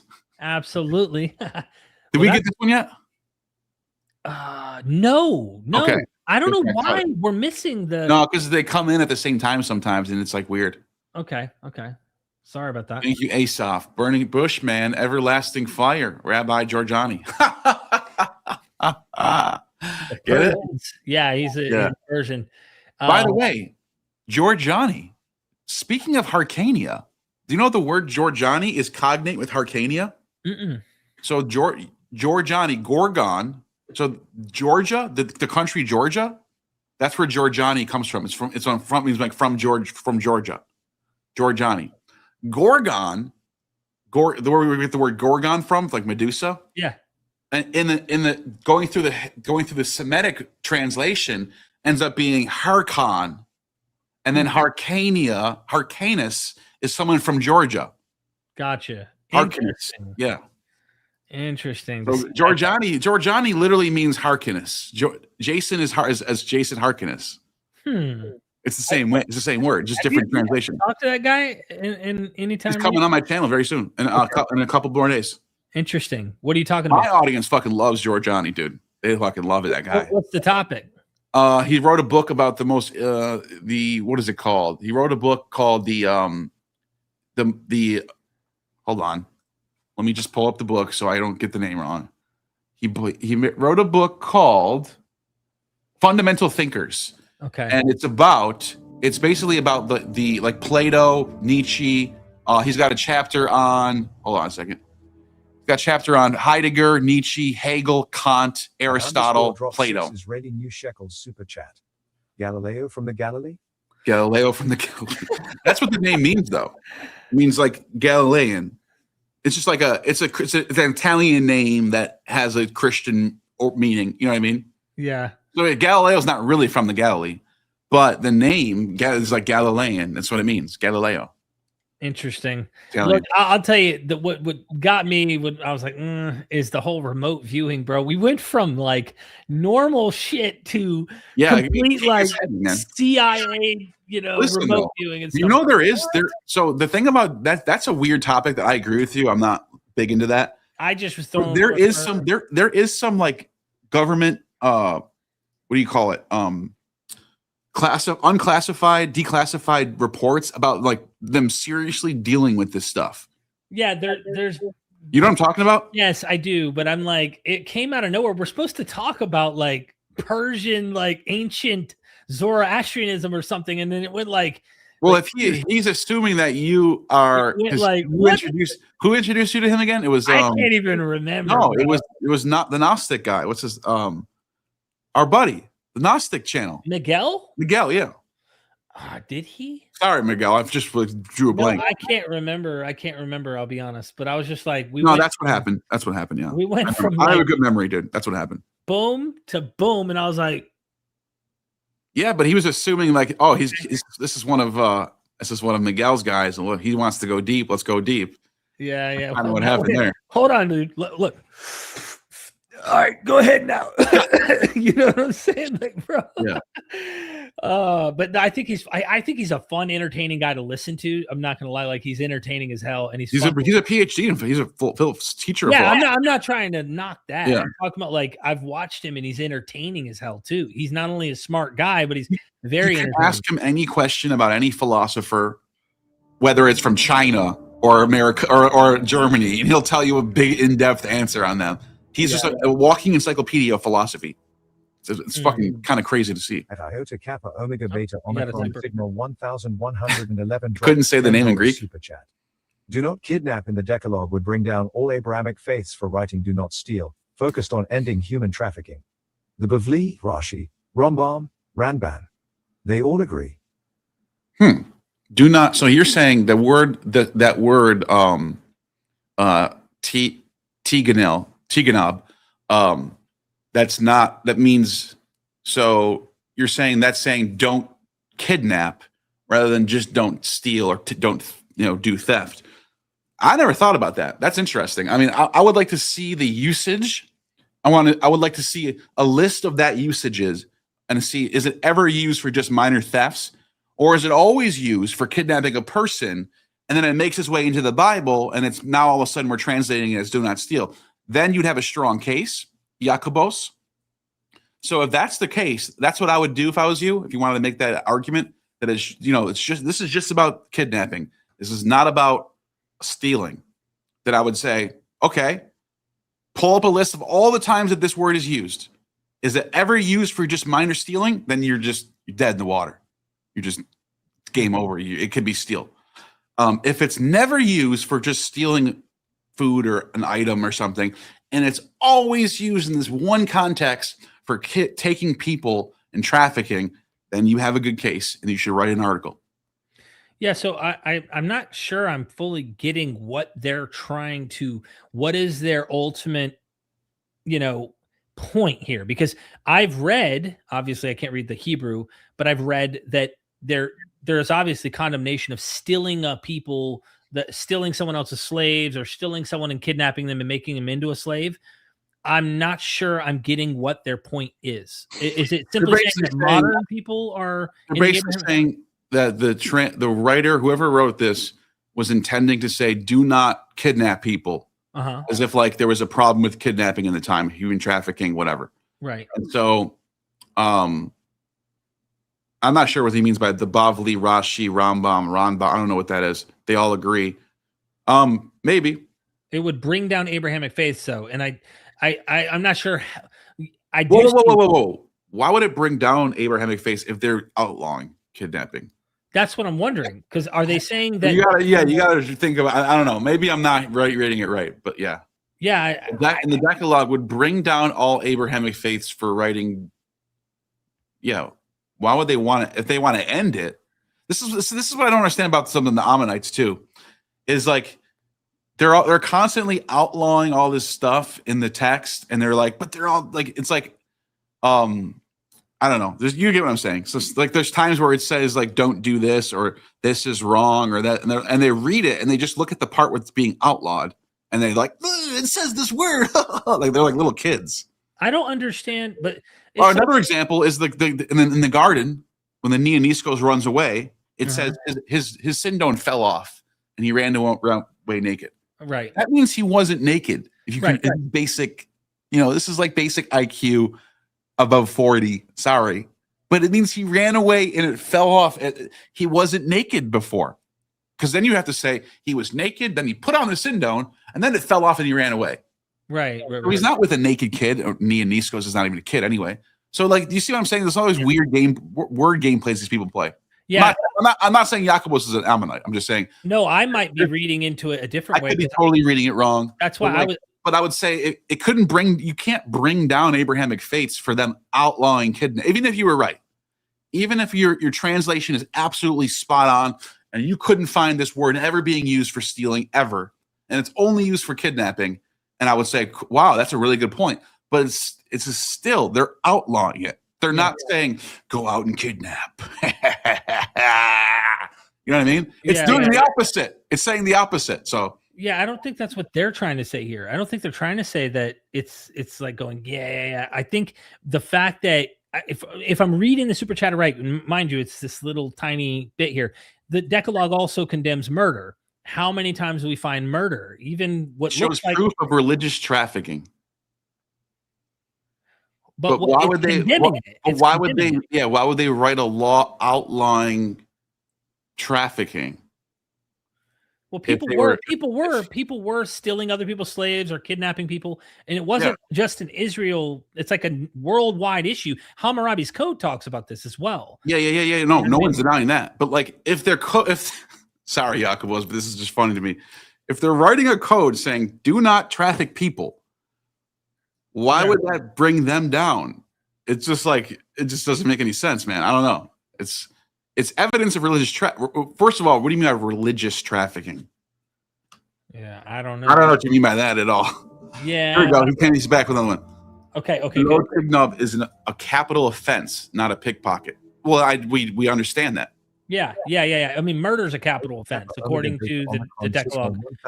So, if murder is wrong, and let's say Israelites did murder, did all Abrahamic faiths get defeated because of that? Wait, so why would that bring? Can you don't have to send another super chat, Jacob, but just write in the chat. Why would them writing a law against kidnapping bring down their whole thing? Yeah, I don't understand that. Like what would be the reasoning for? Oh, we don't want you to go out and kidnap people. So all of a sudden you find out that this translation is about kidnapping. How would this bring down kidnapping? Are they like taking kidnapping like literal kid, or are they saying like you? Well, that's a whole nother thing. Like you can kidnap adults. Adults can be taken against their will all the time. So I don't know. I have a lot of questions on what you're trying to say here. Are you trying to say this is somehow promoting kidnapping? Because that's what the word low means do not. What is that? It means no. It's a negative saying no. So do you know who this super chatter is? No. Okay. I didn't know. Interesting. Yeah, I don't know about that. We could pull it up in the Hebrew and look at it, and then maybe do a word search for that. Which passage is that again? The one that's do not steal passage. Let me try and find it. I'm guessing like Exodus somewhere. Exodus something. Let me know when you have it. Mm-hmm.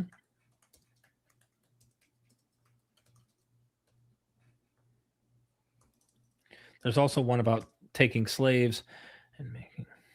Yeah. No, I wouldn't be surprised if that word is used. What I would like to know is that word only used for taking slaves or taking. So there's Exodus 21:16 is like the primary one, the main one. Whoever steals a man and sells him, and anyone found in possession of him shall be put to death. Oh, okay. This is a known thing that you could go and steal a free man. Yeah, but I'm asking in the 10 Commandments though. Where's the 10 Commandments passage? Oh, where's the 10 Commandments? Yeah, no, I'm not asking when that word is used for kidnapping. I'm saying what the passage in the 10 Commandments where it says do not steal. Which one is that? Let me get that exact passage.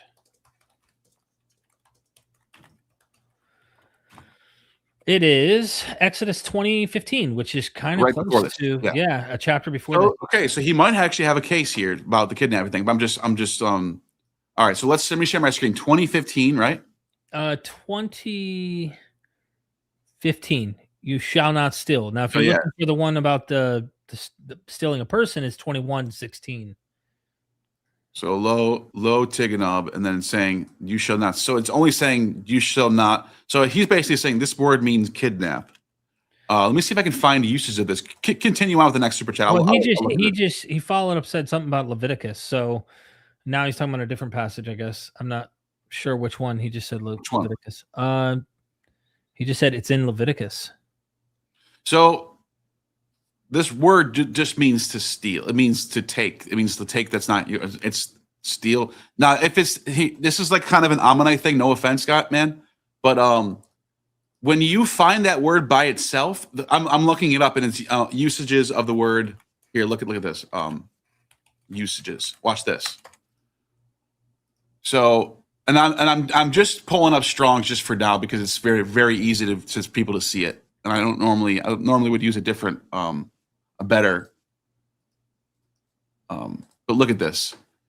You can see the word is being used for any type of stealing or even deceiving. So the word is being used in all these different stealing. Rachel had stolen them. Talking about remember those items that she stole? Mm-hmm. Now it can be used for kidnapping. So here it is right here, kidnapping. Stealing silver right here. Stealing silver. So no, Jacob, I can't agree with you here. _ dropped 15 Israeli new shekels. Hold on. All the names in the super chat: Rashi, Rambam, Maimonides, are the chief classic rabbis. Yeah. Check Ibn Ezra to get the deepest. No, I wouldn't be surprised if there was something about this being kidnapping. Yeah. However, this word does not just mean kidnap. This word means to steal. Period. Yeah. So the translation. So here's the problem with this. You can see how it's always about stealing. It's always about all types of different stealing.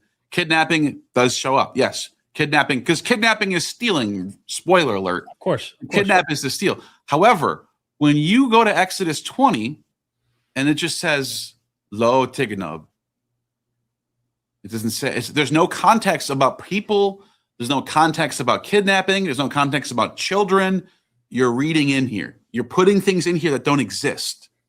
It doesn't say what you're trying to say. So when you point to, so what verse did he tell us to look at? Because I'm going to show you right now. I haven't been paying attention. I think it was Leviticus is what they were talking about. Leviticus. I haven't seen a verse yet. Let me Leviticus see. What? I don't. I'm asking him to put it in the chat. Leviticus what? Let's give us the Leviticus verse that you think is about kidnapping. And it might be. I mean, again, I think the Exodus 21 is about that. That's what. Okay, let's go to Exodus 21 then. Yeah, go to Exodus 21, verse Exodus 16. 21. Hold on one second. So watch this. This is the difference here. So right here it just says tigano. The word, and you can see the word is used in hundreds and hundreds of places for any type of stealing. Any type of stealing. Mm-hmm. So when we go to 21, this is actually a really good lesson for people to have better methodology. So let's see, kidnap. Right here. So you can see this, it's the same word being used. Tiganob. Let me see if I can find. Right here. Anyone who kidnaps someone who is someone to be put to death, whether the victim has been sold or still in the kidnapper's possession. Yep. So this it has a context where it's actually talking about actual people. Mm-hmm. So, I mean, I would like to see, so for example, when Ammon says Christ thing is always about drugs, right? He says always about drugs. Wait a minute. Actually, this is not right. This person's wrong. They're using a different word for stealing here. Now it's got the word ganab in it. But it doesn't have that. It's not the same word. Ganab, I guess means, or whatever. Let's just say this is the same word. Tiganab or ganab are the same root. It's got that ganab root to take or whatever. But what does it say right after that? Aish. Anyone who kidnaps a person. Ganab ish. See what I'm saying, dude? It's literally talking about a person being stolen. It doesn't. So you can't. This word by itself does not mean kidnap. Ganab ish means kidnap. So okay. So this is what happens with the Ammonites. Ammon shows them a passage where Christing is used with pharmakon. Mm-hmm. I'm using the word Christing to just use the language. Applying. Anointing. When it says she anoints the pharmakon on herself, right? It's saying she's putting drugs on herself. That does not mean when you find the word Christ by itself, it has something to do with pharmakon. You have to have that word pharmakon next to Christ for it to be about drugs. Context. You can't just take a word. Look, if I said this, I'm placing my camera in my drawer. Dude, you got Ammonites hating you right now in the chat. I don't care. They're all idiots. I can't believe you have them still following you, watching you. Like, this is listen, guys, stop talking and listen for a second. If I wrote, I'm placing the camera in the cabinet, right? Uh-huh. And then another passage, I say, I'm about to place it over here, or I'm about to place some detergent into the washer machine. Does that mean I'm talking about cameras? Placing? No, idiots. There's nothing to do with cameras, but I use the word camera and place in the same spot over here. This is the lowest IQ shit in the world. 1111 dropped 5. Yeah, okay. Ganav is the root verb. Fine. Ganav for the root verb. Chumash Rashid Sanhedrin 86a. This is translated do not steal, and then directly in the commentary Rashi says kidnapping. Talmud. Yes. Steal. The word is steal. Ganav means steal. That's it. That's what the word means. So if you want to, if there's humans involved, if the context says steal a person, now we're talking about kidnapping. It's that simple. It's very, very simple. What is the very, point? very simple? I don't get what their point is. What because they want it to be about little children being kidnapped so they can be used for drugs or whatever the hell it is. Wow. They have this sick theory in their heads.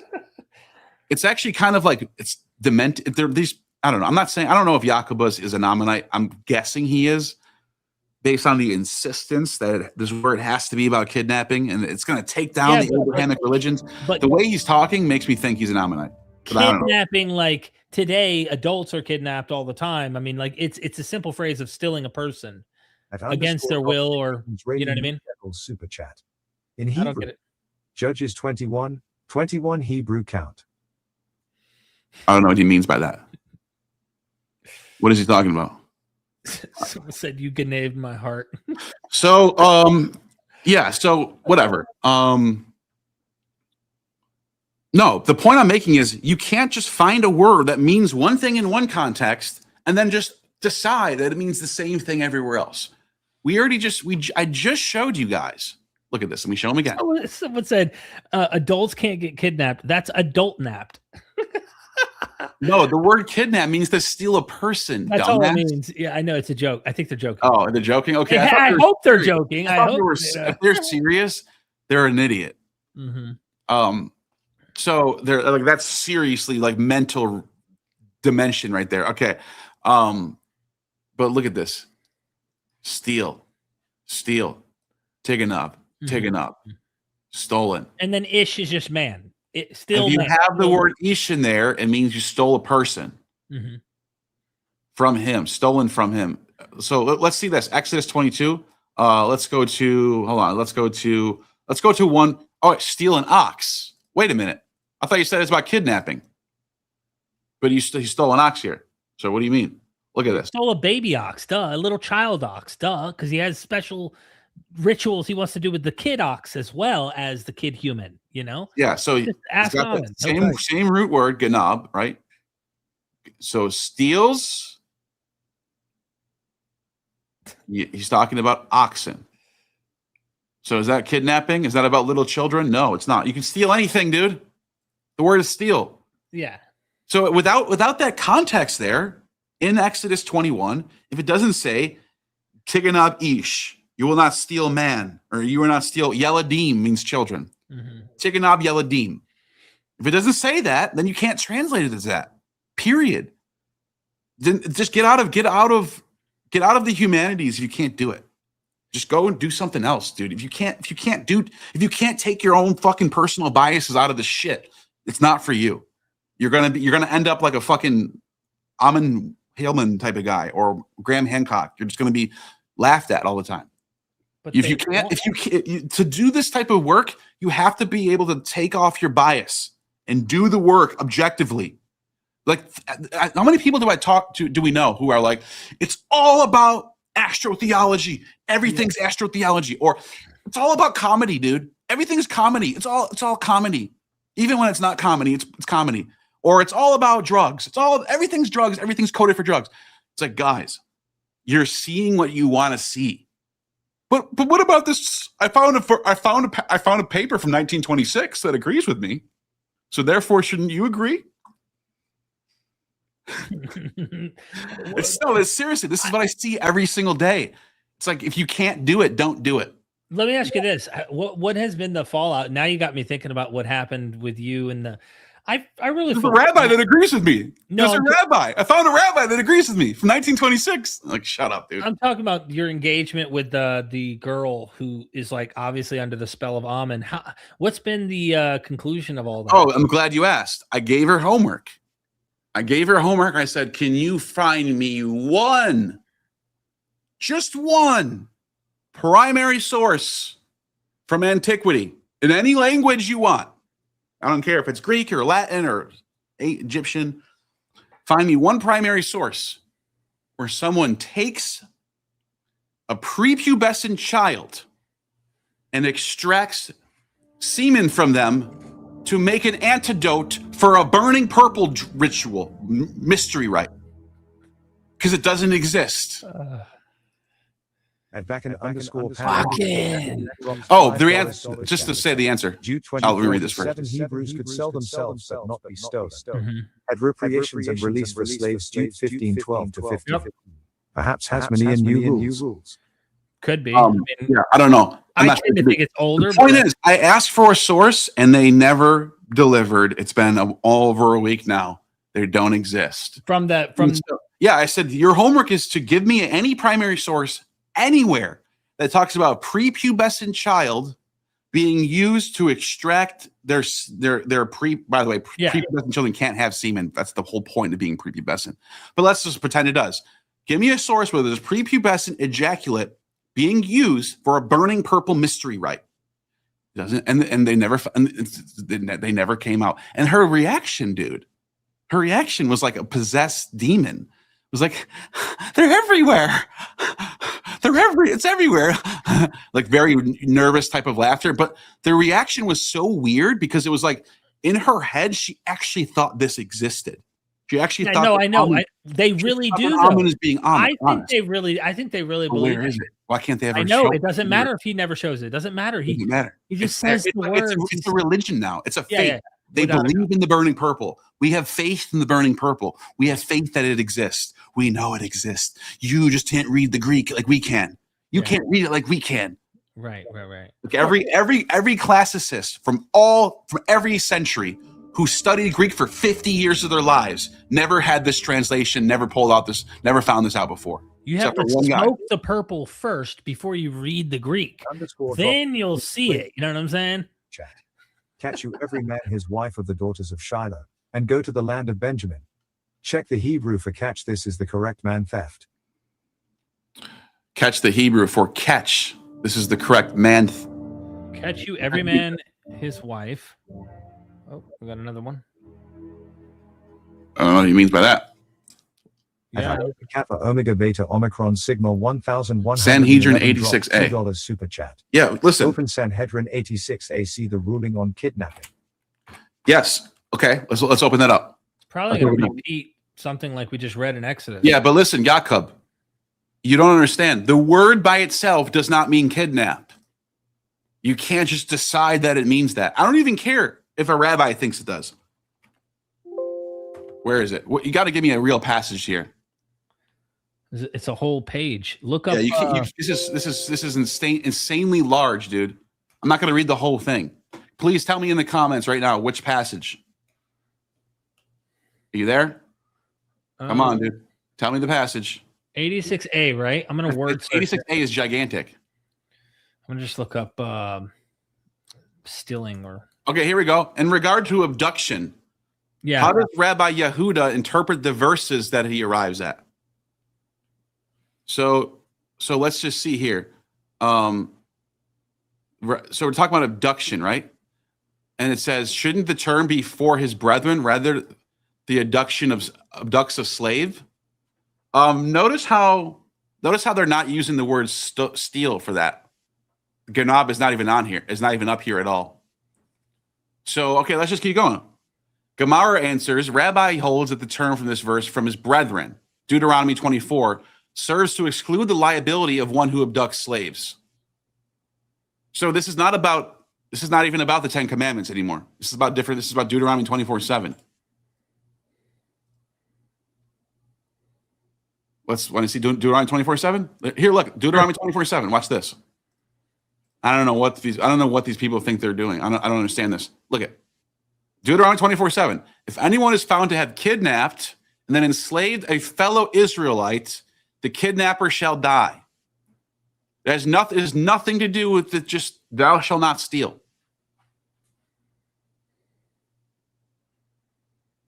Right? I think you're right. I mean, it's obvious that's a human, that's a free person, specifically an Israelite in that context, that's being abducted. or stole. They're stealing them. It's the same shit, man. I mean, I don't. Can he tell me what he means? Like, I just want to know, like, dude, what are you talking about? You're talking about rabbis talking about kidnapping in 86a means that the word "thou shalt not steal" means it's about kidnap. I'd like to know what they're. I want to know how these people commute on a daily basis, or how they not get hit by a bus on accident. I don't. I'm gonna be honest. How do you walk around and how do you live without like being? How can someone this dumb not? How can they get around? Like, do you have like a helmet on or something? Hold on. Let me ask. I'm popping it back up to us real quick here. I really just write it out. I'm looking for you. What is your point in the most basic? I'm 5 years old. Look at this. Look at this. What? This protects the church. This protects the church. What protects the church? This is why I'm asking for a conclusion. Remember listen, no offense, but remember the guy who used to come in super chat and he would like connect everything from like strange etymological, philological kind of like tie-ins, and he would like super chat 80 times. And I'm like, well, what's your point? And they would like send in like things that don't, like, I just could not get their connection. Well, they emailed me one time and it didn't make sense, bro. I don't know. They're gone. Look at this. It's literally about kidnapping a fellow Israelite. This is the one you told me to go to. This is the one you told me to go to, dude. Yeah. Okay. And by the way, real quick, it's talking about selling them too. So it's saying, it's like this word right here, enslaved, exploited, this one right here. It means it's here, this one right here. Hold on. They wrote it protects the church from being guilty of chattel slavery and kidnapping, and Jerome says it in his Vulgate. I don't. It's already in the Bible, chattel slavery. They're not. Why would they? Yeah, dude. Chattel slavery is in the Bible. They're not protecting anything. It's there, and it lasted all the way up until the 1800s. So what are you talking about? Protects them. They did it till the 1800s. What do you think the Civil War was over? Derek? Yeah. I my brain is starting to hurt. I don't understand some of these people, man. I'm sorry. I'm not trying to be rude, but like this is why my initial. So he says, "Thou shalt not steal." Tiganab means kidnap. Right. And I said, well, where are you getting that from? I pulled up a whole list of the usage of tiganab where it's used for stealing anything. Yeah. Objectively, that is that's a fact. Tiganab means to steal. Then he says, open up Sanhedrin 86a. I open it up. It's about kidnapping people. So you're literally doing the Ammonite thing, dude. I found a passage where the word's used for kidnapping. That means it's always about kidnapping. You're literally doing that thing, dude. At _ dropped 15 Israeli new shekels super chat. Thief of soul. Check THR Hebrew in Judges Plaza. We have another specific word. Yeah, because nahash means of soul. Like that's where the word ganab by itself is just stealing. Yeah, so that's why when I first heard the first super chat, in my mind, I'm like, okay, Judges what? Go ahead. So how does this make Abrahamic faiths fall, right? That's why I'm like, you put some clues in the super chat that made me think you believe this somehow leads to the fall of Abrahamic religions, when this text is talking about a human taking someone against their will, or they're already a slave and you're kidnapping them. But the text probably is implying free people, that you're taking someone and making them against their will your slave, likely, whether it's chattel, whatever it might be. The point is that's wrong, and you should be put to death if you get caught trying to steal another human being. And I was like, how does that make Abrahamic faiths fall? Are they saying, well, the church stole other human beings? What are they trying to say? Clearly, the text says, thou shalt not murder. Many Christians, many Abrahamic believers and non-Abrahamic have murdered. Does that make the Abrahamic faith no longer valid? If that's your argument, okay, I could see your problem with they don't follow their own laws. But no, he's wrong though. You want to know why? Because it says do not steal, but then in other passages it says how to conduct moral slavery or whatever. Right. Literally saying slavery is part of our culture. I agree. We're not outlawing slavery. I'm talking about stealing, the theft of a human being into slavery that way. There were kosher ways of doing it, right? During war, you could take people, whatever. But unless it's like annihilate every man, woman, and child type passages, which gets cruel. But I was reading that initial super chat that way. That's all I was trying to get at. So anyway. So Judges, he said Judges 21:21, I think he said. Did I read it wrong? 21:21. And it says, and behold, the daughters of Shiloh came out to dance, and they came out of the vineyards to watch every man and his daughters to go to the land of Benjamin. What do you mean? What are we doing here, guys? What are we doing here, dude? I don't know what you're talking about. This is wild. Is there some sort of kidnapping going on here? What you said? Judges 21:21. I'm here right now. Look at 20 in case it's the Hebrew, because sometimes there's a verse off. You know what I mean? Yeah. Let's see if he's still in the chat. 20. They command the children of Benjamin, saying, "Go and lie and wait in the vineyards." And the children of Benjamin did so, and took them wives. I think this is what he's talking about. Okay. And took them wives, which would be. This is the word Isha, wives. So he's talking about this word right here. What's this? This would be, let's see when this is, let's see. This is, no, that's Benjamin. That's what we're talking about. It's Benjamin. It's a pretty ugly passage. Right here. Nashim, wives. So this word means, so this is a different word. Is that what he's saying? And they took Vayisua, or Vayisu, right here. So Vayisu, Nashim. Nashim is the plural for wives. He's saying this is the word for kidnapping people. So he's actually giving us, this is actually really helpful. They have a word for kidnapping, Vayisu, Nashim. So thank you for pointing that out. It's a really good point. So Jacob, they already have a word specifically for kidnapping. Yeah, so Vayisu. They're writing more. They're saying this, and now I'm reading additional. Septuagint and the Vulgate on the KJV all say do not steal and allow for kidnapping. Why not just say do not kidnap in the Decalogue, and then they follow up, stop human trafficking. It's a capital crime listed on the second tablet. So if you're saying that ancient slavery is that, which I think you and I would say slavery is not good no matter what, there's no justifying that. That is a form of kidnap in a way. They're against their will. You have some who might have had sold themselves into slavery to try and provide for whatever means. Still doesn't mean that was a good thing for them, clearly. But there's chattel slavery. There's owning humans for life, for perpetuity, for your children and their children's children, and et cetera, et cetera. But it's hard for me to understand, because it does sound like going and you can see how these ancient minds thought of slavery as an okay system, but we would look at it and go, no, that's human trafficking. Yeah. If that's the point of the super chatter, then okay, I get what you're saying. And yeah, we would agree that it's wrong. It's bad, no matter what. Everyone did it though. Everyone, Greek society, Jewish societies, everyone. Yeah, this is not. Yeah, you gotta. I don't know. So, that's what you're doing, given the benefit of the doubt. But it sounds like to me they're saying this word means to do not kidnap. Yeah. And if we translate it that way, that proves that they were kidnappers, and therefore we should that takes down their entire thing. It just doesn't. It's really, really weird to me. I'm trying to think the way I think they're thinking, but again, difficult to. Yeah. So that word right there, that word Vayisu to means literally they carried away or kidnap. Yeah. So like the whole point is this.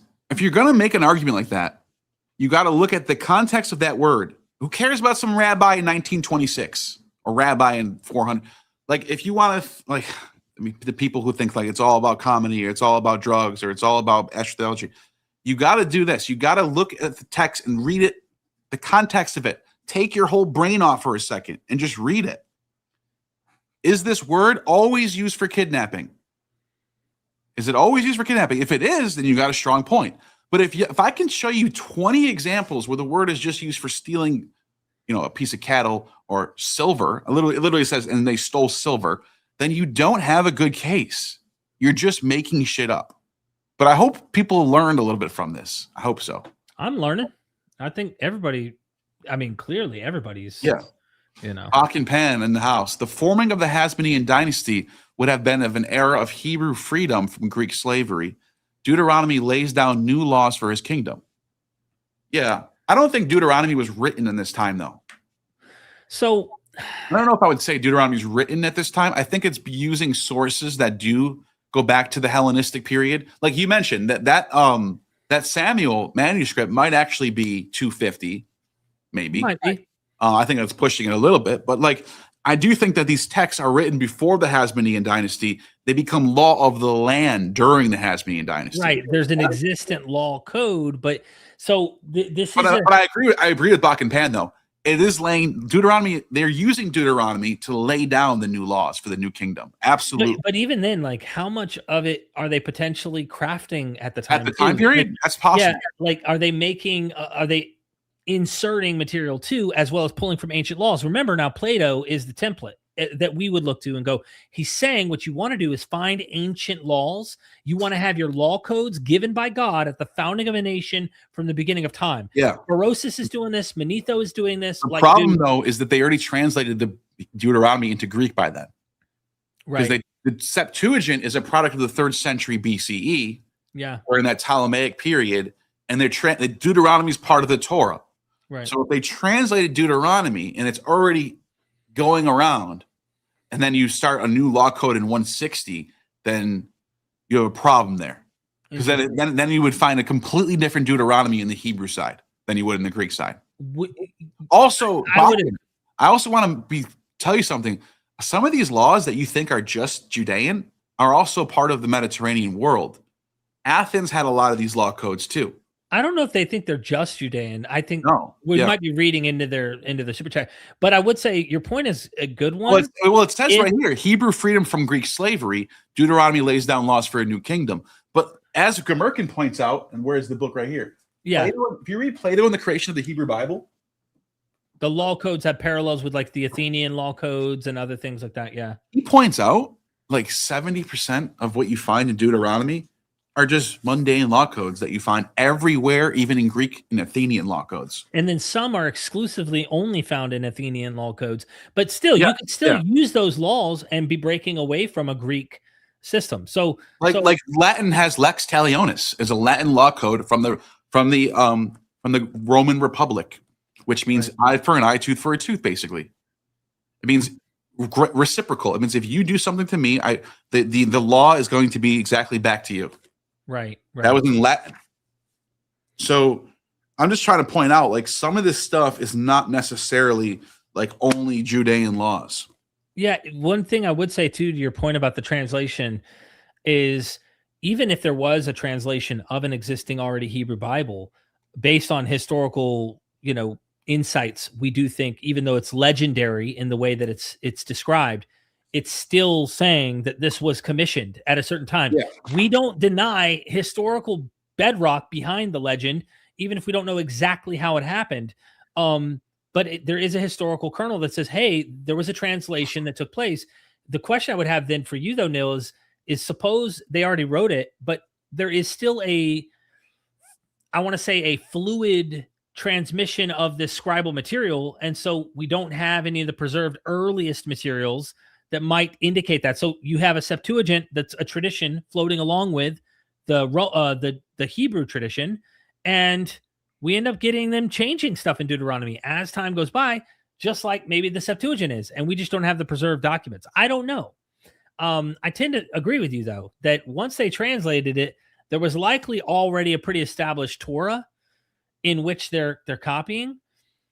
Things are still fluid down into the Common Era. So. And by the way, real quick, so the what was I going to say? Oh, the mundane law codes line up. The religious law codes, those are Israelite law codes. The religious law codes. Mm-hmm. So the circumcision and all that stuff. You don't find that in Greek. And Gomurkin knows that too.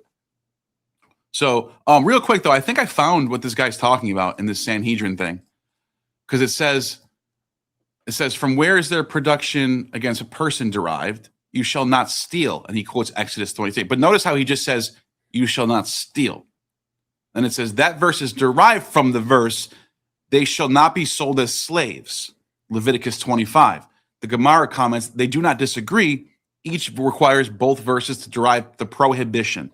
One sage, Rabbi Yoshia, enumerates the prohibition against abduction, and one sage enumerates the prohibits against the selling and abducting of a slavery. Mm-hmm. The sages taught in the Baraita, "You shall not steal." And it is with regard to one who abducts people that the verse is speaking. Do you say that the verse is speaking with regard to one who abducts people, or perhaps the verse is speaking only with regard to one who steals property? You say, "Go out and learn from the one of the 13th hermeneutical principles, a matter derived from its context, with regard to what the adjacent prohibitions, you shall not kill, you shall not commit adultery." In the verse speaking, they are speaking with regard to capital cases. So to here, the prohibition is speaking with regard to a capital case of abduction. Mm-hmm. So yeah, there's a and then it says, it's taught in another Baraita, "You shall not steal." And it is here, you got to keep reading these things sometimes. Yeah. It is with regard to one who steals property that the verse is speaking of. Do you say that the verse is speaking with no regard to one who steals property? No, or with regard to one who steals property? Or perhaps the verse is speaking only with regard to one who abducts people? And then this is the confusing Talmud always does this. You go out and learn from the one of the 13th hermeneutical principles, a matter derived from its context with regard to what context is a subsequent verse. You shall not either exploit your neighbor nor rob him. Speaking, it is speaking with regard to property. So to here, the verse is speaking with regard to property. So you just keep on reading, dude. It's talking about both. Don't steal people, don't steal property. Do not steal. You know what I mean? Yeah, I agree. And I think we shouldn't do that kind of shit. You know what I mean? I think it's just clear. The text just says, it literally just says, "Do not steal." I don't think you can really do anything with that. Well, Bakken sent another one in. Thank you, Bakken. The Daniel problem. Obviously, the Septuagint and Torah updated.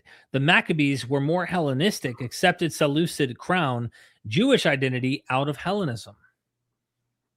I think there's constant redactions, but I do agree. Yeah, Dr. Romanot popped in the chat and was just making a point that the Hasmonian era may shape editing and canon consciousness, but inventing Deuteronomy wholesale that late is a huge leap. New shekels super chat. Yeah. Pulsy Britta is conflict of a. My bad. I didn't mean to cut you off. That was annoying. You're good. You're good. I agree with what Doc's saying about it, that it's not an either or, and that's what makes it very complicated. People want to go, what day was it written? And it's like, well, it's a rolling tradition of textual material that is like a snowball that picks up stuff over time and changes over time. It's not a fixed concrete thing. What I'm glad he brought this up, dude, because a lot of people think of the Maccabean period as this time when like the Jews completely like totally rejected the outside world and like went to this whole new thing. Yeah. But during this period, right before this, 175 to 171, you had high priests who were literally Hellenizers. Right. He's from the Oniad family, the brother to Onias III. You know, the guy, the Messiah who gets cut down in Daniel. This guy. And what does Josephus say? He changed his name from Yeshua to Yason because he wanted to sound more Greek. He wanted to be more Greek-like. And it says right here, where is it? This happened with Sidon too, didn't it? Ancient Phoenician king on the coast changed his name and his identity and introduced Greek customs. During his reign, Jason was given permission to start a Greek-style polis gymnasium called Antioch or Antiochia. Residents there were so there was a faction of Judeans during this period who were pro-Hellenization. Mm-hmm. And then after he gets taken out of power, the people who take over go to the exact opposite direction. They become anti-Hellenization. But those people didn't just go away, the Hellenizers. there had to have been some sort of dialectic going on. So, good point. The next one was your super chat. Yeah. Please say Barita is conflict. Yeah, no, that's exactly right. That's what's going on in this. So this is what another thing about people who quote the Talmud is they never, ever, ever, ever tell people what they're actually reading. They go and they quote dig and they use it. This is what, sorry, Yaakov, this is exactly what you just did. They go and they quote dig and they find someone who agrees with what they're saying. What they're not actually doing is the Bereta is a debate between two people. You know this, Derek, right? It's not only two people, sometimes many. I'm saying two different arguments are coming in. Yeah, it could be even more, but yeah. Maybe 3 or 4. You're right. Good point. Glad you pointed out. And there's someone who will say, I think this is what's going on. I think you shouldn't steal people. Another person goes, dude, it's about property. But they're debating on what does it mean to not steal. Right. The point is, the text is about stealing. Now that's fine that you found this source and you think it supports your theory. Go ahead, go run. I don't know what the theory ultimately I don't know is very strange. That's what I'm wondering. What I'm making is you can't go into debates between rabbis, find the one that agrees with you, and then just slap it on to. And this is all a hidden thing. They're just trying to hide the truth. So then why would the rabbi admit this then? Yeah, like it's a little silly. It's falsifying. You gotta be better at methodology, man. Be better. Hard to wrap my head around it. Good point. Next topic. Yeah, I think they're right. Okay, look, we're getting close. I could smell dinner cooking. So look, there's so much. I mean, I think we really dealt with the very specific thing about we do think there's earlier traditions. We don't pretend to know what they looked like. We don't pretend we're not going to make what we're reading must be exactly what was there in the prophet Ezekiel, Hosea, Josiah, or not Josiah, but Isaiah, Habakkuk, whatever it might be. We're not saying what we're reading is exactly what was earlier, but there does seem to be early traditions that do stem from an earlier period prior to the Dead Sea Scrolls. What they look like, I'm agnostic on exactly what they look like, but there are good cases, and that's why I like listening to Gad Barnea, the very guy who is driving a lot of these later dating for materials. He recently published 8th century BCE material in the Bible, and he said the reason is the way that they use the grammar, they're still containing the earlier forms of the wording, which shows, because you could see examples of it used later, and it means they don't use it the same way. And it has the imperial type of language in it, Assyrian times. We're talking ancient, still within the biblical tradition. So he thinks that some of these traditions are somehow still preserved much later from the same kind of people's ancestors. And of course, it's like rolling material, rolling text. And so what we have, we can't see behind. I hope we find a cache like somewhere in Yehud and they go, oh my God, we found Persian material from the Persian period. And sure enough, here's what it says. It'd be cool. I'd love that. Kind of like we found with Balaam, right? Balaam, polytheism all day. Clearly it's a non-Israelite prophet, and it definitely contradicts in many ways, but also has a lot of overlap with the biblical tradition. Good point.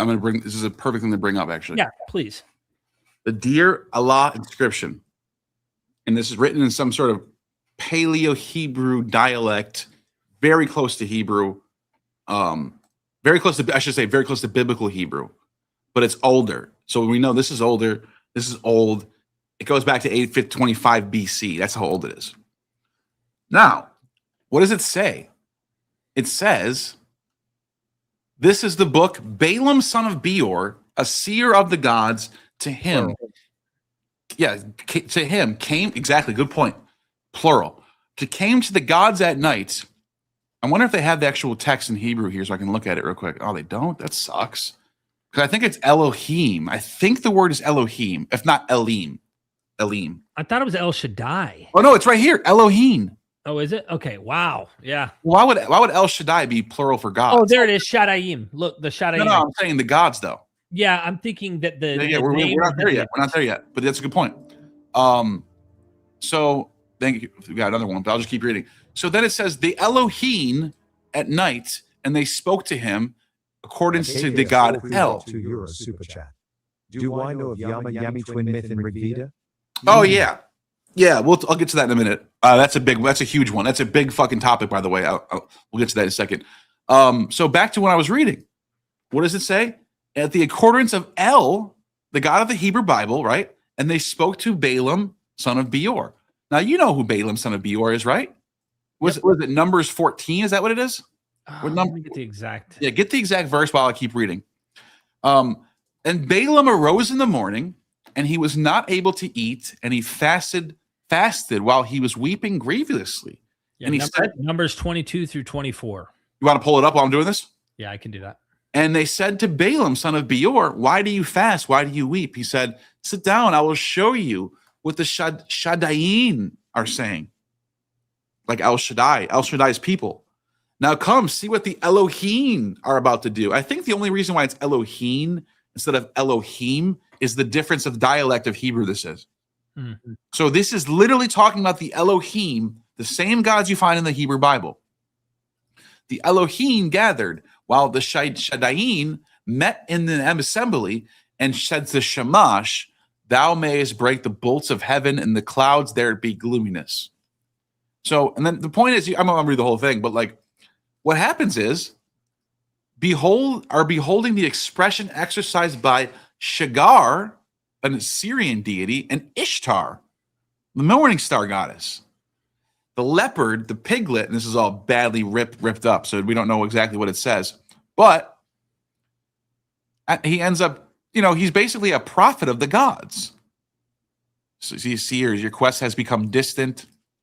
How to know to deliver an oracle to his people. He's a prophet. He's delivering oracles to the people.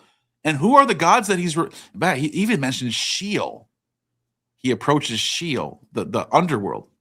So why did even Derek bring this up in this context? Because, let's go to your passage now. Yeah.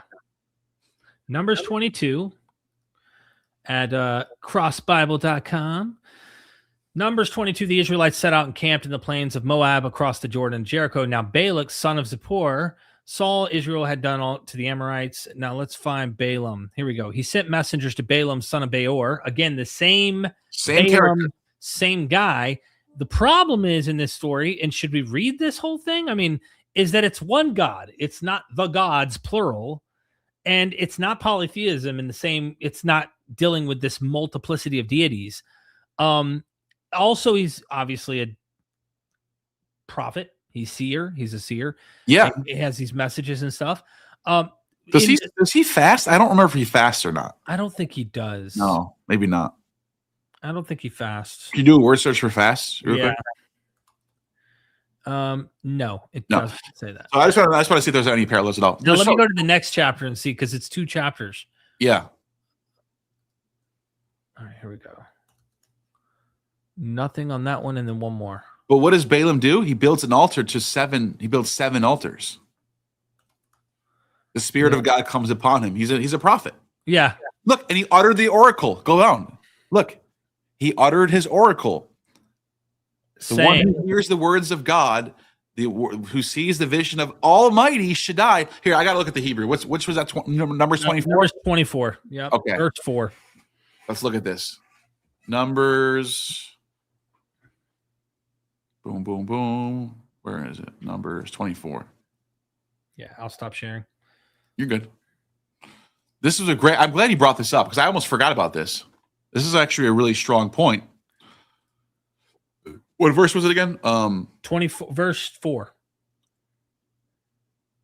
Shaddai, yeah. Right here. There it is. Mm-hmm. So it's literally using language. It's even using language about El Shaddai.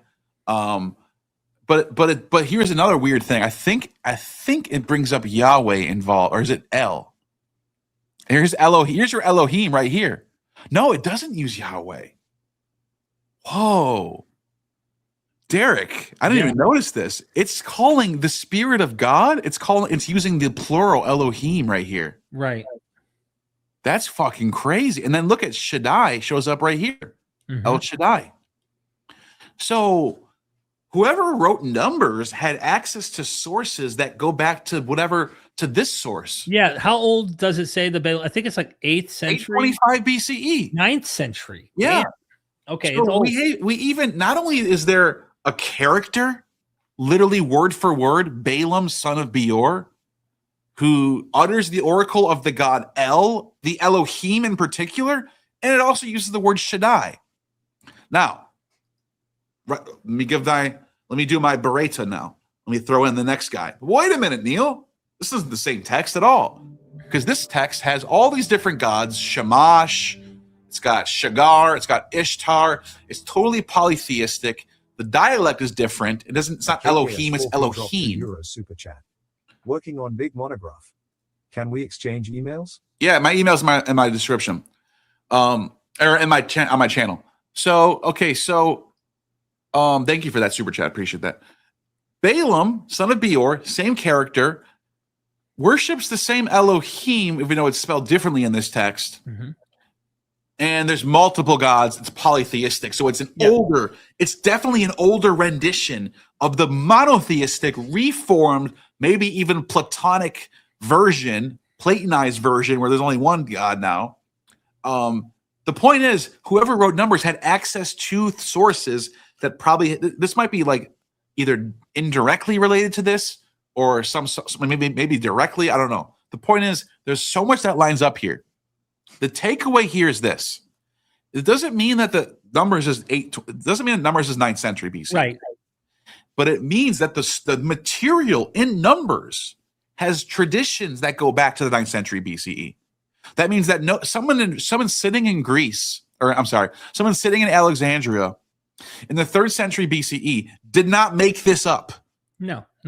But even then, I want to just be fair, and I want to be a little more flexible and say that would be the earliest you could potentially date Numbers would be 9th century or later. You can't go earlier than that. This tradition seems to have been far older. It's got way archaic of a rendition with polytheism and such. What's going on in the Bible is after that. So anytime between the Hellenistic period when this literature is composed that we have actual evidence of, and the evidence we have from the archaeological data that you just got from this particular location, it's somewhere in that range. And scholars would look at that and go, all right, I would date it here. Post-exilic, potentially. Here's why. Maybe there's other evidence in the two. If there's 2 whole chapters in Numbers, I guarantee you there's clues in there that help scholars find evidences that make it sound to them like it might have a exilic, post-exilic idea in it. You still have to be cautious because once you write something that's anachronistic into a narrative, let's say a later scribe, pretend with me, Neal, that there was a 6th century Balaam story. 6th century. Mm-hmm. Let's say there was an author who wrote it. 500s BC. 500s BC. But then someone in the 400s BCE writes something and they add a clue in there that sounds like it's from the 4th or 5th century, right? 400s. Okay. Yes. Guess what? We're going to think, because we don't have physical evidence any earlier, we're going to think, oh, maybe they composed it first time ever at this time because we have evidence that seems to see the handwriting of someone in the 400s. But the tradition likely extended earlier. We can't prove that it did. We can't prove that it didn't unless we find external evidence to support the case. And that's the big conundrum that I feel like we're in a lot of places. Is like the oldest data we have is 3rd century. I couldn't agree more. It's a arm wrestle. What it does is we objectively know that these are traditions that are ancient Israelite traditions that go back as far as the 9th century BC in this case. Mm-hmm. But then you have to be real about what is the form that we have it in. Is it still polytheistic? Is the spelling the same? Is the dialect of Hebrew the same?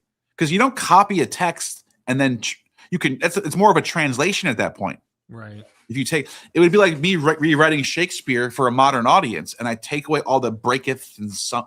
He says thou, and I just said he said to thee. He said to me. Right. That's the word. So we're comparing linguistics now. We're comparing what's in the text. It's not polytheistic. It's monotheistic. But the same character who worships the same Elohim, spelled differently, who he literally calls Almighty Shaddai. Mm-hmm. So what we're dealing with is a tradition that gets passed down and reformed and updated And as it's being reformed and updated, it takes on different inspirations of the time periods. Exactly. For example, in the Hellenistic period, Platonism is all the rage. Yeah. So, and there might be other clues that show it's later. Later authors already dabbled with it, which makes it very difficult for scholars to try and, if you can't find external sources for it earlier, which is why we're like, why isn't this here in Elephantine or Yehud in the Persian period? How come we don't find those stories there? And that is a serious question that we still have, that we go, damn, were they just, a few scribes had this and it wasn't really well known in this region? Did we not have good preservation in Persia? But Egypt preserves pretty well. So why is it not preserved? Well, these are questions that we have. And even people like Jonathan Adler, which we love to quote for archaeology, I've talked to him about this and he goes, dude, there were scribes who did carry traditions and continue traditions all the time. And he said, it wouldn't be ridiculous to imagine there was a tradition that was preserved of some form. And later the scribes obviously include it into their tradition about the Bible when they actually go to put the stuff together in the Hellenistic period. Meaning there is existing older traditions that they're compiling together later. We're not saying someone sat down from scratch and said, all right, Bob, let's write down something, make it all up from scratch. No, they're working off of prior stuff. So I wish we could find some of that prior stuff in the ground. A random papyri right now, it'd be like, oh shit, look, there's a story of Jacob that's in the Persian period. It wouldn't shock me if some of these stories would have gone back, but we have other issues. Someone brought up earlier about the names, which Gad Barnea points out. Is like, they're naming people after Persian heroic stories in Jewish communities, but nobody's being named Jacob. Nobody's being named, all these various names that we find stories throughout the Pentateuch. Nobody's being named Moses. Nobody's doing this. What's going on? It's a problem. It's a problem. Anyway, you got a super chat or two, and then I got to get off here and go eat. Yeah. The one that just came up is this one. At KK, you got multiple, though. Super chat. Beta Alpha Sigma Iota Lambda Epsilon Sigma Taxman, greater than King. Baal greater than Temple Taxman. Smile. Basileus, which means king, taxman, King Baal, temple taxman. Maybe. I mean, I guess there might be a link there. Thank you for that super chat. Appreciate that. So someone asked me this: do you know about Yama and Yami and twins in the Rig Veda? Mm-hmm. And I love this topic, and I'll say this about this. If you actually look at the Rig Veda, there's a lot more of it's in the Mahabharata, actually, when they talk about them, but they are mentioned in the Rig Veda as well. Now, when you go to Yama, he's the god of death and justice, the underworld god. And his brother is Manu, or Yamuna in different versions, the first man, the progenitor of the human race. You can see, the progenitor of the human race. So you have these twins who are the progenitor of the human race, right? Now it's interesting because in the Zend-Avesta, the Zoroastrian Zend-Avesta, what is this? This is a very closely related language to hint to Sanskrit. This is Avestan. This is the before Persian. And it says, Zarathustra asked Ahura Mazda, maker of the material world, who was the first mortal before myself, Zarathustra, with whom Ahura Mazda conversed?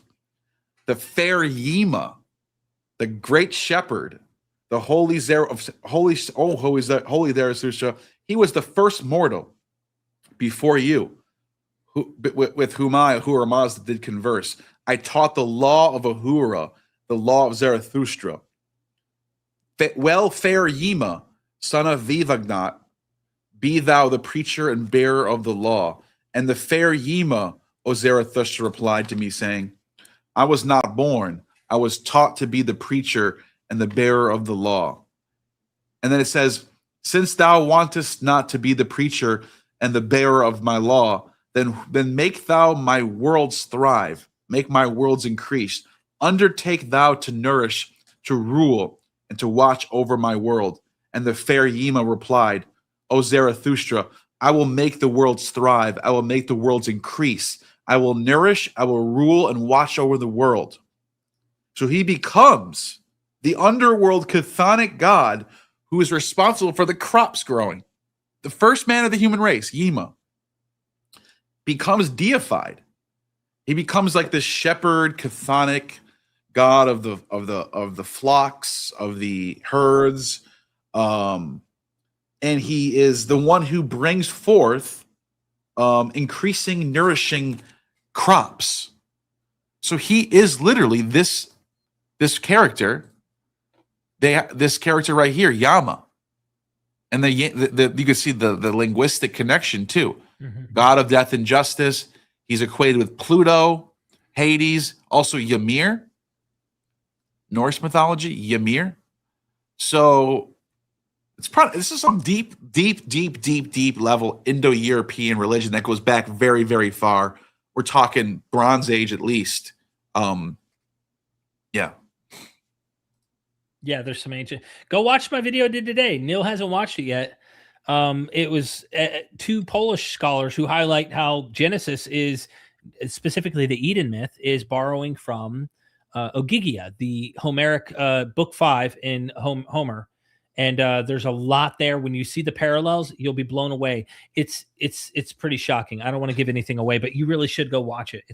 It tells you that the Genesis Eden story as we have it is primarily taking inspiration from the Greeks and secondarily from the ancient Mesopotamian world. Anyway, yeah. Doc Paroma Nuts. I always noticed the tabernacle reads more like a later priestly imagination projected backwards. One more.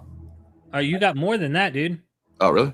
Yeah, you already covered. Let's go back here. So you already read that one. Yeah. Okay. Did you cover this one? Oh, yes. Check okay. I said my email's on my channel. Beta 10.10. Did you cover this one?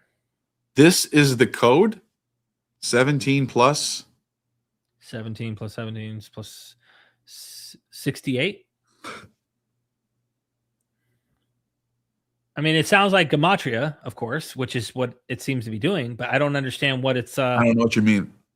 What is? I think Jakob is trolling us.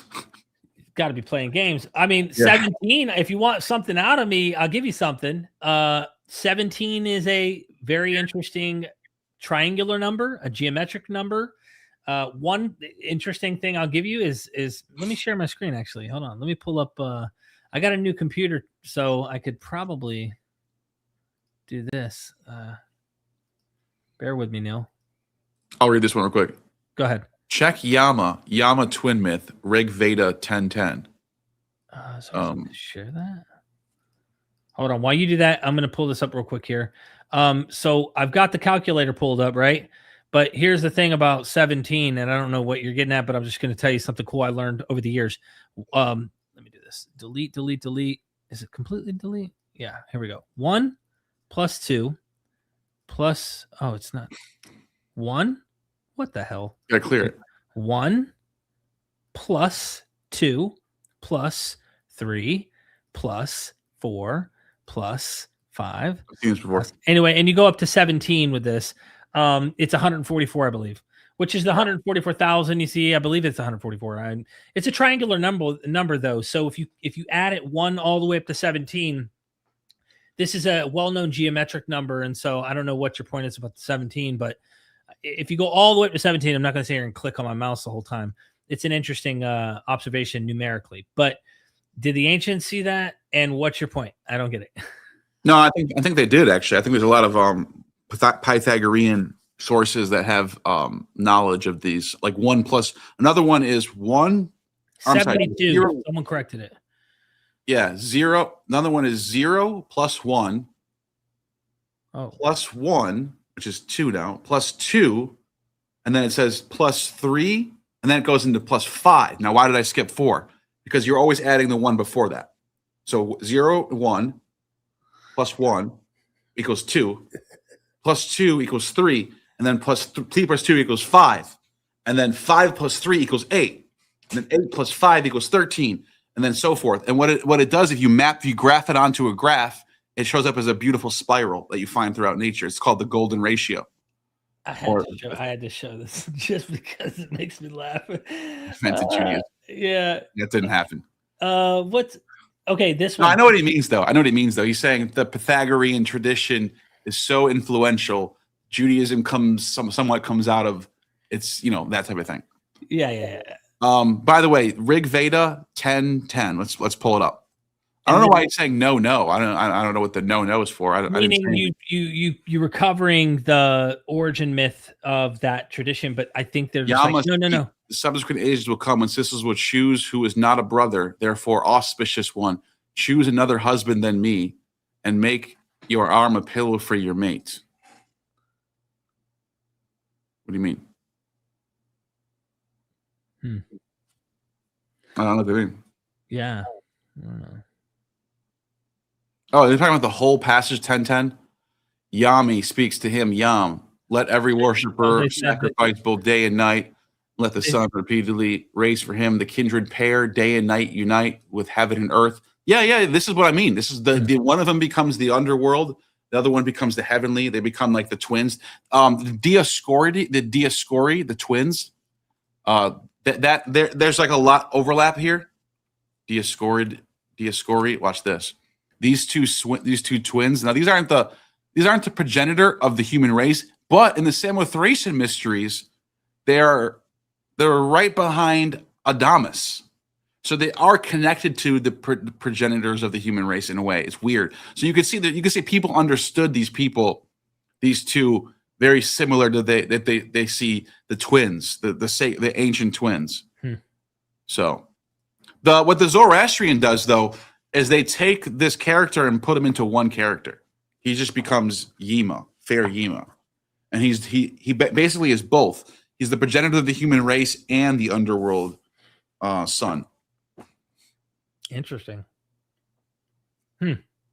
So thank you. Yeah, thanks for all the super dupers, and I'm gonna wrap things up, dude. Yeah, man.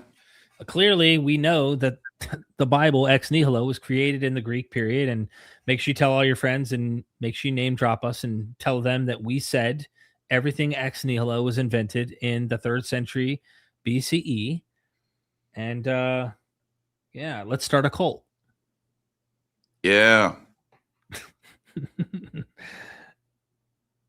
You're not even paying attention. Yeah, let's start a cult. I said, you don't even give a shit. You're like, oh, yeah. I said, yeah. I'm playing.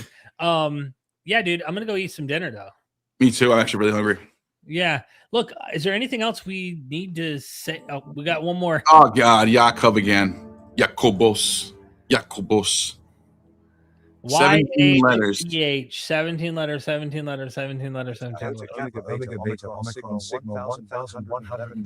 Why don't you say, if you're going to drop $2, why just troll us? Yeah. Why not just be like, here's what I think? I don't know. I'm just kidding. Nah, Jacobos, you've been dropping money on us. I respect you. Thank you. It's been fun. It's been fun. Yeah. Oh, you know what? I think I know what they mean by this. They're talking about the sister of Yama, or Yima, which is Yamuna, who becomes his wife as well. Which is a little weird, right? Yeah. I mean, in the ancient world, that's a pretty common trope. She is unable to bear a husband. The sun's heat and its light enclosed their presence. Surya felt insulted. And the son will be known as Yama. Oh, no. I'm sorry. Is she? Wait, I thought she was the sister of Yama. Maybe not. I don't know. I have to dig into these stuff again. It's been a while since I've read this stuff. So, anyways, okay, I get what you're saying. You're pointing out these two. Oh, maybe they're trying to connect it to Yam. I don't know though. Different language system, different linguistic root. Yam is not Indo-European. Yam is Semitic. Also, Yam is a sea god. I don't know. Is Yamuna even a sea god at all? I don't think so. Oh, the river is also worshipped as a Hindu goddess, Yamuna. Maybe. There you go. All right. You got something there. Yamuna. Yeah. Yeah, maybe. I don't know. I don't know the language, so I can't say. They could have got some ideas from Babylonians or something like that. I don't know. Yeah. Or the other way around. But yam means sea, so that'd be kind of hard. The word literally means sea in Ugaritic sources. We're talking Bronze Age too.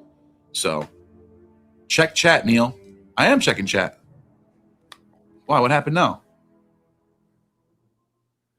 Who's KKS 4 who dropped €2 super chat. Yamuna is a river. They just that's Oh, I already noticed that. no what I don't see what this Pranayama. Yamuna is a river. It runs into Duna. Yeah, I just saw that. But the point is, yam literally means sea in Ugaritic. So did they get the idea from the East and they adopted it? Because then it's like at that same time you already have Ymir and you already have Fair Yima. So but this is the possibility would be they adopt yam from the West, from the Semitic Babylonians, and then they incorporate it and make it the twin sister of Yima. I don't know. Possible. I think it's possible. Yeah. I don't know. I don't know. It's been a while. I got to look more into Hinduism. That's what I got to do. There's a lot to learn in that area. Yeah. Oh, yeah. For sure.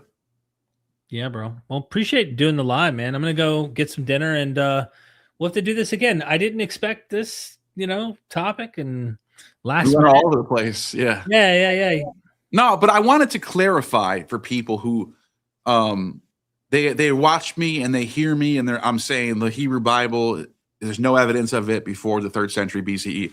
Mm-hmm. Yes, I stand by that statement. But when I say the Hebrew Bible, I'm talking about the Hebrew Bible that we know. Right. Minus the slight variations between the Dead Sea Scrolls and the Leningrad Codex. I'm not talking about that stuff. I'm talking about the chunk of text that we have today is a revised text that is officiated sometime in the 3rd century BCE, using older traditions and older sources that go back very, very far. Yeah. 100%. It is still Judean culture. It's not Greek. This isn't Greek culture. This is Greek influence, and heavily Greek influence. That's what we're saying. Yeah, and I wouldn't even say all of it is Greek influenced. Yeah, Zoroastrian influence. I think there's different. Yeah, Babylonian influence, Assyrian influence, Ugaritic influence. Yep. Go watch the video I dropped today if you're bored after this and you want to see real scholars arguing that there are 2 different Edens in the Bible. One is in the prophets, and it's an older form of the story of Eden that contradicts the Garden of Eden in Genesis, and it shows more ancient Mesopotamian trope, no Greek influence on it. But in the Genesis account, Greek influence, and you're going to see why, but you got to go watch it. Yeah. Anyway. All right. Cool. Well, I think you got this one, right? Yeah. Thank you, Back and Pan. Appreciate you, man. Good seeing you. I think you have just attained true gnosis. And we are MythVision. Son, do you want to know what the truth is? After this, there's no turning back. You take the blue pill and you wake up in your bed and believe whatever you want to. You take the red pill and you stay in Wonderland, and I show you just how deep the rabbit hole goes. Remember, all I'm offering is the truth, nothing more.